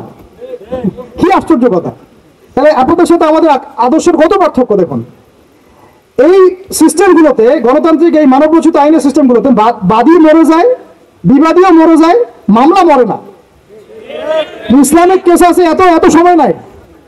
কয়দিন আগে সৌদি আরবে একটা ঘটনা করছেন, আপনি দেখেন নাই? যে চাচাতো ভাইরে কিভাবে জানি মারি ফেলছে, কেসাস করাই লাগলো শেষ পর্যন্ত। এটা একটা অকাট্য বিধান। যাই হোক, এরপরে এই গাজওয়া, সারিয়া এবং গাজওয়াগুলো শুরু হলো। বদরের জয়লাভের পরে পুরো বিশ্বের বুকে একটা শক্তি দাঁড়ায় গেল, যে তারা দেখিয়ে দিয়েছে যে অল্প সংখ্যক মানুষ নিয়েও একটা বড় শক্তির সাথে যুদ্ধ করে জয়লাভ করা যায়। পুরো বিশ্বে দাওয়াতটা আরো ছড়িয়ে পড়তে লাগলো, আরবের বাইরে ছড়িয়ে পড়তে লাগলো। এবার ওরা উহুদের মাঠে আসলো আরো বড় শক্তি নিয়ে। ওই যুদ্ধে আমরা প্রায় জিতেই গিয়েছিলাম, এটা বিস্তারিত বলছেন, আপনারা পড়েন। প্রায় জিতেই গিয়েছিলাম, কেন? সাময়িক বিপর্যয় হলো। কয়টা আদেশ ভাই? একটা আদেশ অমান্য করার কারণে সাময়িক বিপর্যয়ে পড়লাম, একটা আদেশ। আর আমরা তো ওলামায়ে কেরামদের কথা শুনতেই চাই না, অনেকে মানতেই চাই না, পরামর্শ নিতেই চাই না। তো নেতা মানলে সেইভাবে মানতে হবে ভাই। সামি'না ওয়া আতা'না, সামি'না ওয়া আতা'না। সাহাবীরা কি তাদের কি কোনো গলত উদ্দেশ্য ছিল? শুধু আল গানিমা বলেছেন, বাস। খালিদ বিন ওয়ালিদ রাদিয়াল্লাহু আনহু পিছন দিক থেকে এসে, ওদের মাঠে গেলে আপনাদেরকে বুঝাতে পারবো দাঁড়ায় দাঁড়ায় যে কোন দিক দিয়ে কারা এসেছিল।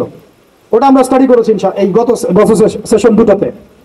এটা নিয়ে আমরা কিছু কাজ করছি সিরাত নিয়ে। তো ওইখানে অনেকে ভুল ধারণা করেন যে আগে মনে হয় মুসলিমরা ওই মাঠে এসেছে, পরে কাফেররা আসছে। আসলে এমন না, আগে কাফেররাই আসছিল, মুসলিমরা পিছন দিক থেকে আসছে। তো ওখানে অনেক ব্যাপার আছে, এটা পরে বলবেন ইনশাআল্লাহ। এই যুদ্ধে আমরা কিন্তু প্রায় জিতেই গিয়েছিলাম। পরাজয় কেন হলো? একটা শুধু আদেশ অমান্য করার। আমি এটাকে পরাজয় বলবো না, এটাকে বলবো কি? সাময়িক একটা বিপর্যয়। আল্লাহ পাক আমাদেরকে একটা শিক্ষা দিলেন, এটা আমাদের জন্য যেন খায়ের হয়, কল্যাণ হয়। এর পরের বছর, এবং এই যুদ্ধে তো বরেণ্য অনেক সাহাবায়ে কেরাম শাহাদাত বরণ করলেন, প্রায় 70 জন। তারপরে খন্দক, এটা ছিল সবচেয়ে বড় ফোর্স ওদের। এখানে মুশরিকরা ছিল, ইহুদিরা ভিতর থেকে ষড়যন্ত্র করছে, বনু কুরাইজা, বনু গাতাফান ছিল, সবার সম্মিলিত বাহিনীর সাথে নবী সাল্লাল্লাহু আলাইহি ওয়াসাল্লাম যুদ্ধ করেছে। আপনারা অনেকে জানেন না, এই যুদ্ধে নবী সাল্লাল্লাহু আলাইহি ওয়াসাল্লাম প্রায় 25 থেকে 28 দিন একটা পাহাড়ের গুহায় রাতের বেলা আত্মগোপনে থাকতেন। ওই পাহাড়ের সেই গুহায় আমরাও গিয়েছি, ওখানে নামাজও পড়েছি আলহামদুলিল্লাহ। ওইখানে নবী সাল্লাল্লাহু আলাইহি ওয়াসাল্লাম নামাজ পড়তেন। এক সময় অজুর পানি পাওয়া যাচ্ছিল না, তিনি আল্লাহর কাছে দোয়া করেন, ওখানে অজুর পানির ব্যবস্থা আল্লাহ পাক করে দেন। তো যাই হোক, খন্দকের এই ঘটনাটার পরে, খন্দকের যুদ্ধে আমরা জিতেছি না হেরেছি বলেন? এটাতে এমন একটা প্রযুক্তি দেখানো হয়েছে যেটা আরব কখনো দেখে নাই এর আগে। তো এটাতে তারা কোনো সুবিধা করতে পারে নাই, অবরোধ করে রেখেছিল। পরে এরা চলে যায়, আল্লাহ পাক আযাব পাঠান, ধূলিঝড় পাঠান, ফেরেশতা পাঠিয়ে দেন। আর নবীজি মন্তব্য করে দেন একদম স্ট্রেট ফরওয়ার্ড, যে আজকের পর থেকে আমাদেরকে তারা আর আক্রমণ করতে পারবে না। আজকের পর থেকে আমরাই হব কি বিজয়ী এবং এগ্রেসিভ। এরপর থেকে ইসলামের প্রত্যেকটা জিহাদ এবং সারিয়া দেখবেন আগে আক্রমণ করা হয়েছে। গিয়েছি, ইসলাম কবুল করবে কিনা, করলে ভালো কথা, না করলে জিজিয়া, ভিজিয়ে না দিলে যুদ্ধ হয়েছে। আমি সিরাজ স্টাডি করে দেখেছি ভাই, না বলে বলছি না, এই 8 বছরে মদিনার 8টা বছরে নবী সাল্লাল্লাহু আলাইহি ওয়াসাল্লাম প্রতি 1 থেকে 2 মাসে একটা করে যুদ্ধ করেছেন। যেটা বললাম, মদিনা মাদানী জীবনের এই 8 বছরে নবী সাল্লাল্লাহু আলাইহি ওয়াসাল্লাম প্রতি 1 থেকে 1.5 মাসে একটা করে গাজওয়া বা সারিয়া হয়েছে। প্রায় 85 থেকে 90টা তিনি নিজে নেতৃত্ব দিয়েছেন। সুবহানাল্লাহ। তাহলে এই সুন্নাত তো আমাদের বললেই এখন সমস্যা করে অনেক। এটা তো সিরাতের একটা গুরুত্বপূর্ণ অংশ। এখন মদিনা রাষ্ট্রটার এই হালতে নবী সাল্লাল্লাহু আলাইহি ওয়াসাল্লাম যখন স্বপ্ন দেখলেন তিনি কাবা তাওয়াফ করছেন, তারা গেলেন, ওরা বাধা দিল। আচ্ছা, হুদাইবিয়া বায়াত হলো, হুদাইবিয়াতে বায়াত হলো 1400 সাহাবীকে নিয়ে, উসমানকে যদি হত্যা করে আমরা আক্রমণ করব। উসমান রাদিয়াল্লাহু আনহুকে ছেড়ে দেওয়া হলো এবং আক্রমণ আর করা হলো না। হুদাইবিয়ার সন্ধি হয়ে গেল। সন্ধির ধারাগুলো দেখলে মনে হয় সব আমাদের বিপক্ষে, তা আসলে সবগুলো আমাদের পক্ষেই ছিল। 10 বছর আমরা কোনো সংঘর্ষে যাব না, এর মানে কি জানেন? মানে হচ্ছে 10 বছর আমরা বড় শত্রুকে আটকাই দিলাম। এই যে একটু আগে আমাদের ওস্তাদজি বলেছেন একটা কথা, শুধুমাত্র এক কেন্দ্রিক চিন্তা নয়, একটা ডিপ্লোম্যাটিক চিন্তা করাও সুন্নাত। এটাকে আমরা বলি স্ট্র্যাটেজিক সুন্নাত। স্ট্র্যাটেজিক সুন্নাত যে 10 বছর বড় শত্রুর সাথে আমার যুদ্ধ নয়, তার মানে বাকি সব ছোট ছোট শত্রুগুলোকে আমি সাইজ করার সময় পেয়ে গেলাম। ঠিক এই কারণেই হুদাইবিয়ার সন্ধি থেকে ফিরেই নবী সাল্লাল্লাহু আলাইহি ওয়াসাল্লাম খায়বার আক্রমণ করেছেন ইহুদিদেরকে, একদম সমূলে উৎপাদিত করা হয়েছে। কারণ ইহুদিদেরকে এবার আর মুশরিকরা সহযোগিতা করতে পারবে না। এই কারণে এবার খায়বার বিজয় হলো, হুদাইবিয়ার সন্ধি তো হয়ে আছে। হুদাইবিয়ার সন্ধির পর খায়বার বিজয়ের পরে মাত্র 1 থেকে 2 বছরের মধ্যেই এই চুক্তির লঙ্ঘন হয়। নবী সাল্লাল্লাহু আলাইহি ওয়াসাল্লাম একদম পুরো 10,000 সাহাবী নিয়ে মক্কা আক্রমণ করলেন। এবং এইবার তো পুরো মক্কা তো বিজয় হলোই হলো। তখন যে আল হক ওয়া যাকাল বাতিল ইন্নাল বাতিলা কানা যাহুকা আয়াত পড়ছেন আর মূর্তি ভাঙছেন, আয়াত পড়ছেন, মূর্তি ভাঙছেন, পুরো মক্কা পবিত্র হয়ে গেল। এখন আমি এক কনক্লুশনে এসে যেটা বলতে চাই, এর মাঝখানে মোতার যুদ্ধ হয়েছে, টুক হয়েছে ইত্যাদি, তারপরে পড়ে নেবেন, এটা আমি আলোচনা যেতে যাচ্ছি না, সময় নেই আমার হাতে। মূল কথাটা হচ্ছে দেখুন, মক্কা বিজয়ের আগে নবী সাল্লাল্লাহু আলাইহি ওয়াসাল্লাম পররাষ্ট্র নীতি অ্যাপ্লাই করেছেন, রাজা বাদশাদেরকেও দাওয়াত দিয়েছেন। আর মক্কা বিজয়ের পরে আরবের ওই যে জাহিলি যুগের যে জাহিলিয়াতগুলা, এর একটা জাহিলিয়াত আপনি খুঁজে পাবেন না। ভালো করে খেয়াল করে দেখেন, আজকে থেকে এই মক্কার থেকে 23 বছর আগে যে মক্কায় তিনি দাওয়াতের কাজ শুরু করেছিলেন, 23 বছর পর সেই মক্কায় ওই একটা জাহিলিয়াত কি আর বাকি থাকলো? কোন শিরক আছে এই মক্কায়? এই নতুন মক্কায় কোন শিরক আছে? তাহলে এখন আপনি যে বলছেন নতুন বাংলাদেশ, তারপরে আগের বাংলাদেশ এই বাংলাদেশ মিলাই দেখেন আসলেই কি আছে আর কি নাই, বুঝতে পারলাম না মনে হয়। তাই আমরা যেন স্রোতে গা না ভাসাই, স্রোতে গা ভাসানো ঠিক হবে না। আর এই মক্কা যেটা 23 বছর আগের আবু জেহেলের মক্কা, আবু জেহেলের শাসন চলতেছে দারুন না তোমার, আর এই 23 বছর পরের যে মক্কা, এই মক্কার মধ্যে আপনি কোনো শিরক পাবেন? কোন শিরক, কোন মূর্তি পূজা, ইভেন কোন কবর পূজা, কোন প্রকৃতি পূজা, হ্যাঁ, কোন হারাম অর্থনীতি, কোন সুদ, কোন মাদক, কোন জিনা, কোন ব্যভিচার, কিছুই নাই। এমনকি কোনো গোত্রীয় হানাহানিও নাই। কুল্লুকুম মিন আদম ওয়া আদামু মিন তুরাব, নবীজি বলে দিলেন তোমরা সবাই আদম সন্তান, আদম মাটির সন্তান। সুবহানাল্লাহ। ব্যাস, এইভাবে পুরো আরবের মধ্যে দিন কায়েম হলো। এরপরে হুনাইন ওটা আক্রমণ করে জয় করলাম। হুনাইনের একটা কথা না বললে আমার ইনসাফ হবে না, ওই সময় সাহাবীরা একটু মনে করেছিলেন যে আমরা সংখ্যা অনেক বেশি, আজকে খুব সহজে জিতে যাব। ওই যুদ্ধেই কিন্তু একটা বিশৃঙ্খল অবস্থা সৃষ্টি হয়েছিল, সেটা তওবা পড়ে দেখেন। তারপরে তায়েফে, ওই যেই তায়েফ নবী সাল্লাল্লাহু আলাইহি ওয়াসাল্লামকে এভাবে মারলো, ওই তায়েফ নবীজি জয় করলেন। সুবহানাল্লাহ। দেখেন, আমরা কিন্তু রুটির টুকরা নিতে যাচ্ছি, আর নবী সাল্লাল্লাহু আলাইহি ওয়াসাল্লাম পুরা রুটিটাই নিয়েছেন। কিভাবে নিয়েছেন? কখনো দাওয়াত, কখনো সবর। দাওয়াত তো সবসময় চলেছে, দাওয়াত তো ফুল টাইমই দাওয়াত, কখনো মানে ট্যাকটিক চেঞ্জ হয়েছে আর কি, স্ট্র্যাটেজি চেঞ্জ হয়েছে, কিন্তু দাওয়াত চলেছে। কখনো সবর, কখনো হিজরত, কখনো পররাষ্ট্রনীতি, কখনো মদিনা রাষ্ট্র, কখনো সন্ধি চুক্তি, কখনো সারিয়া, কখনো গাজওয়া, কখনো জিহাদ, সবকিছু মিলিয়েই সিরাত। আর এই পুরো সিরাতের সুন্নতেই নবী সাল্লাল্লাহু আলাইহি ওয়াসাল্লাম আল্লাহর জমিনে তার ওই যে দিন, মানে ধর্মীয় জীবনেও আর বৈষয়িক জীবনেও দিন ইসলামকে পরিপূর্ণ কায়েম করে দিয়ে চলে গেছেন। সুবহানাল্লাহ। এটা কি ওইখানেই শেষ ছিল? আবু বকর সিদ্দিক এর উপর হাঁটেন নাই, ইবনুল খাত্তাব এর উপর হাঁটেন নাই, ওসমান আলী এর উপর হাঁটেন নাই রাদিয়াল্লাহু আনহু আজমাইন, উমাইয়ারা এর উপরে হেঁটেছে। হয়তোবা তাদের মধ্যে কিছু সমস্যা হয়েছে, কিন্তু খিলাফার কনসেপ্ট তো ছিল, শরিয়ার কনসেপ্ট তো ছিল, তাই না? তারপর আব্বাসীয়রা কি এটা খিলাফা উঠিয়ে দিয়েছিল? শরিয়া আইন উঠিয়ে দিয়েছিল? ওটাও ছিল। এমনকি ওই আন্দালুসিয়াতেও ছিল।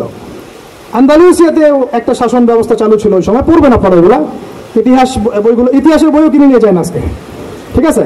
তারপরে ফাতিমিরা শাসন করেছে, এদিকে উসমানীয়রা করেছে, মাঝখানে আমরা তো আমাদের কন্টিনেন্টে দেখি মোগলদেরকে দেখি, তাই না, আফগানদেরকে দেখি, অনেকের মাঝখানে অনেক সমস্যা ছিল। আমি ওই সমস্যা নিয়ে আলোচনা করবো না। মূল কথা হচ্ছে যে ইসলামের রাজনৈতিক ভিশনটা কিন্তু আমাদের হাতেই ছিল, যতদিন পর্যন্ত না এই প্রথম বিশ্বযুদ্ধ হয় আর অটোম্যানরা পরাজিত হয়। তারপরে এই বিগত 100 থেকে 120 বছর এখন চলতেছে, এইটা হচ্ছে আমাদের একটা অবক্ষয়ের সময় চলতেছে। আর আপনারা বলেন যে এই সময়টা কি স্থায়ী হবে না সামনে এটা পরিবর্তন হবে? কোরআন হাদিস থেকে আমরা তো একদম এক্সাক্ট নলেজ রাখি যে এটা পরিবর্তন হবে ইনশাআল্লাহ। আমরা একবারে কি বলবো, অ্যাপ্রোপ্রিয়েট নলেজটা পাই কোরআন এবং হাদিস থেকে যে সামনে এটা পরিবর্তন হয়ে আবার খিলাফা স্টেট হবে ইনশাআল্লাহ। তখন আমাদের কাজ এই সিরাতের বাইরে যাওয়ার কোনো সুযোগ আছে?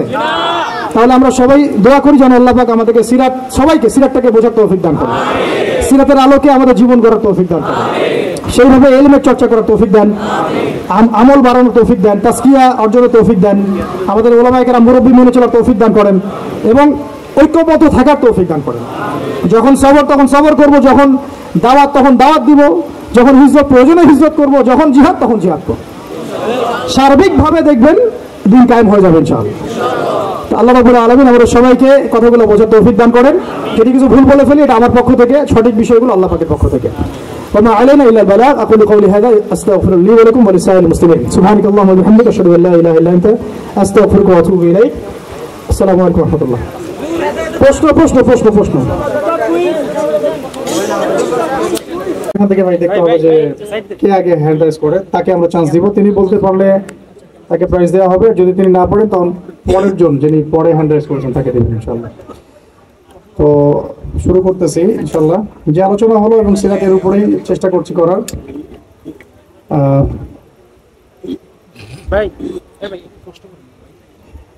আচ্ছা, প্রথম প্রশ্ন। বিসমিল্লাহির রহমানির রহিম। এবার তোমাকে মক্কা থেকে বের করে দেওয়া হবে, উক্তিটি কার ছিল? যে আপনি আগে হাত তুলছেন, যে বলেন। না পড়লে পিছনের জন। জি, এরপরে হাত উঁচু করছেন এই ভাই। জি বলেন। এবার তোমাকে মক্কার মানুষেরা বের করে দিবে। আচ্ছা, আপনি ভুল উত্তর হলে কি? ভুল উত্তর হলে আবার কি? ভুল উত্তর হলে বইয়ের টাকা দিবেন, একটা বই কিনবেন, কিনেন, একটা বই কিনেন, যান। এটা আপনারটা ভুল হয়েছে, সিলেটে একটা বই কিনেন। এক্স্যাক্টলি, মাশাআল্লাহ। আসেন, চলে আসেন। তাকবীর, মাশাআল্লাহ, মারহাবা। চলে আসেন, একবারে দিই, পরে সবাইকে দিয়ে দেবো। তাহলে আপনি ওয়েট করেন, শেষ করেন স্যার। জি, ওয়ারাকা বিন নাফিল। এবার প্রশ্ন হচ্ছে তায়েফের তিন ভাইয়ের নাম কি? তায়েফের 3 গোত্রনেতার নাম কি? ওই যে পেছনে ভাই। জি বলেন।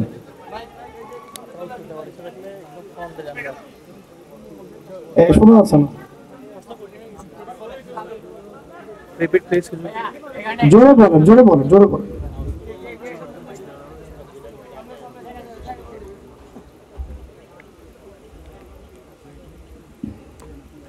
জি বলেন। বিসমিল্লাহ। বিসমিল্লাহির রহমানির রহিম। আব্দে ইয়ালিল, মাসউদ, হাবিব। আব্দে প্রথমটা ইয়ালিল। আচ্ছা, একটু বলেছে যে ইয়ালাইল হয়তো। ঠিক আছে, নিচ্ছি। তারপরে মাসউদ, হাবিব। আব্দে মাসউদ, শুধু মাসউদ না, হাবিব বিন আমর। আচ্ছা, আসেন, চলে আসেন। যে কোনো শুনছেন, মাশাআল্লাহ, তাকবীর। আচ্ছা, মাশাআল্লাহ, মারহাবা। এরপরে পরের প্রশ্ন হচ্ছে, আসেন,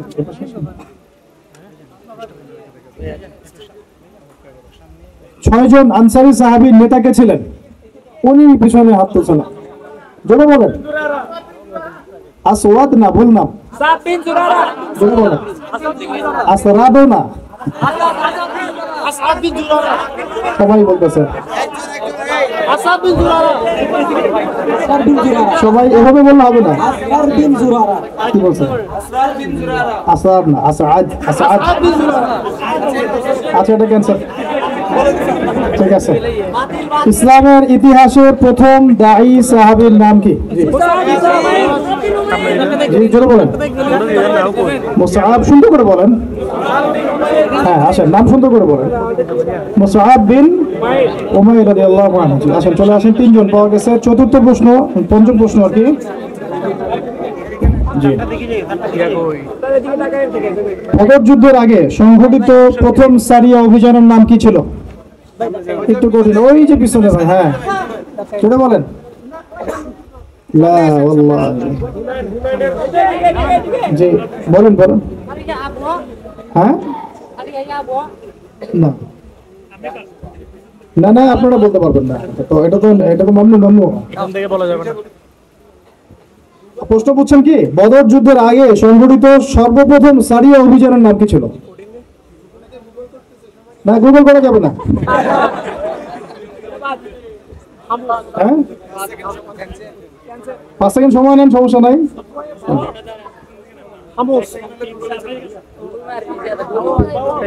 জি বাবাত না, পিছন থেকে কি? না না, আপনি তো একবার দিয়ে ফেলছেন দুইটা।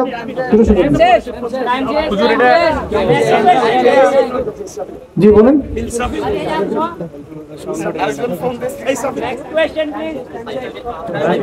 ওকে ঠিক আছে, আমরা পরের প্রশ্ন যাই। সারিয়া সাইফুল বাহর হামজা রাদিয়াল্লাহু আনহু নেতৃত্বে হয়েছিল। ওকে মাশাআল্লাহ। মদিনা রাষ্ট্র কায়েম হওয়ার সময় সেখানে কয়টা ইহুদি গোত্র ছিল, নাম কি কি? আস্তে আস্তে আপনার নামগুলো বলেন। মাশাআল্লাহ, চলে আসেন। তাকবীর, জোরে তাকবীর, তাকবীর, আল্লাহু আকবার, আরো জোরে, হলো না, তাকবীর, চলে আসেন। মাশাআল্লাহ। তাহলে তিনটা গোত্রের নাম কি ভাই? বনু কুরাইজা, বনু কাইনুকা, আচ্ছা এই তিনটা গোত্রের মধ্যে খন্দকের যুদ্ধে বিশ্বাসঘাতকতা করে কোন গোত্র?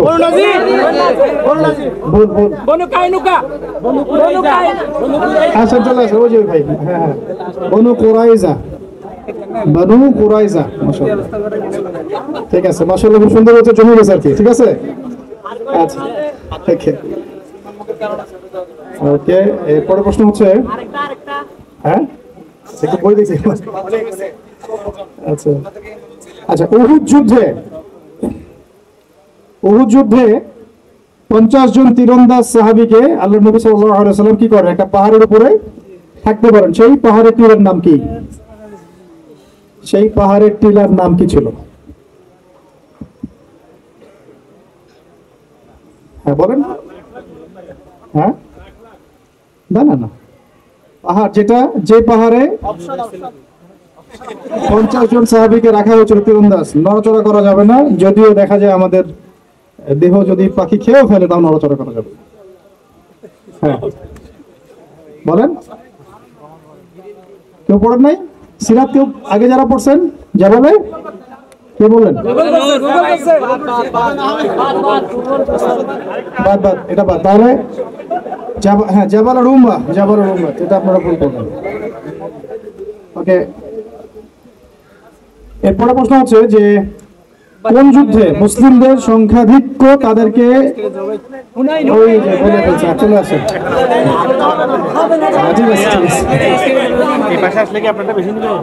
না উনি বুঝে ফেলছে যে কি বলে আছে। মুসলিমদের সংখ্যাধিক্য তাদেরকে পুলকিত করেছিল। ইয়াউমা হুনাইন ইয আ'জাবাতকুম কাসরাতুকুম ফালাম তুগনি আনকুম শাইআ। তারপরে এবার দেখি কি হালত হয়। আপনি এদিকে আসেন, দাঁড়ান। খুব সহজ প্রশ্ন।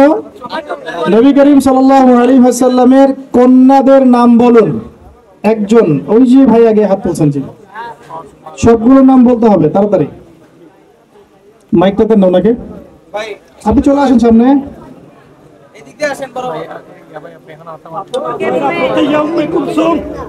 উনি আগে হাত তুলছে, উনি না পড়লে আপনাদেরকে দিব।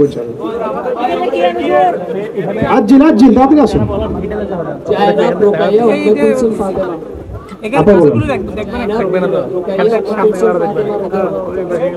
আচ্ছা ঠিক আছে, রাদিয়াল্লাহু তাআলা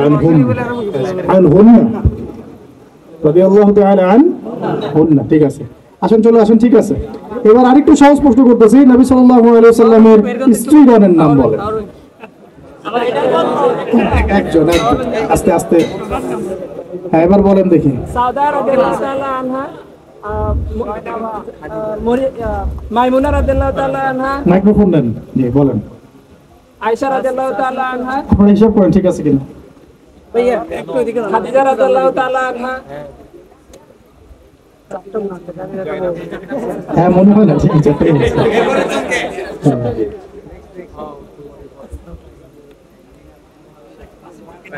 আচ্ছা আর কে? জি এখানে নেক্সট বলেন। হ্যাঁ নামাজের সময় হয়ে যাচ্ছে, একটু তাড়াতাড়ি শেষ করতে হবে। জি। না পারলে বলেন, এটা কোড করে দিই।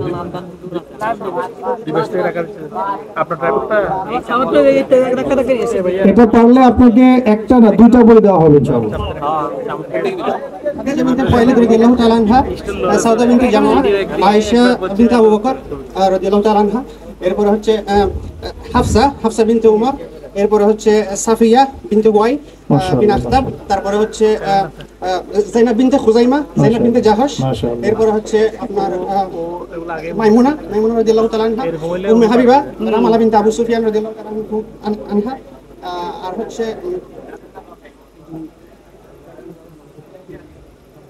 হয়ে গেছে অলমোস্ট। আর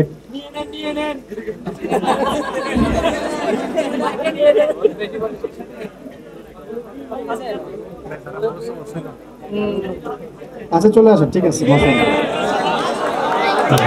মাশাআল্লাহ মাশাআল্লাহ। ভাই কেউ হাততালি না এটা কিন্তু অনেক কঠিন ছিল, ঠিক আছে। খুব সহজ প্রশ্ন, আইয়ামে জাহেলিয়াতে 5টি মৌলিক পাপ কি ছিল? এদিকে দেখবে না। মাশাআল্লাহ, চলে আসেন। তাকবীর।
মাসুক ভাই তৃতীয়, জাস্ট একটু উপরে তুলে দেন ভাইয়া চতুর্থ, চতুর্থ, পঞ্চম, পঞ্চম প্রশ্নোত্তর কি?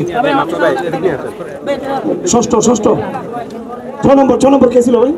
শুধু উপরে তুলে দিলে আবার কিছু করতে হবে না। প্লিজ, ওকে, ঠিক আছে। এই ভাইয়া হ্যাঁ, কান্না করো, বই দাও, আমার তো দেন। এই মাসুক ভাই ট্রেন উপরে তুলে দেন।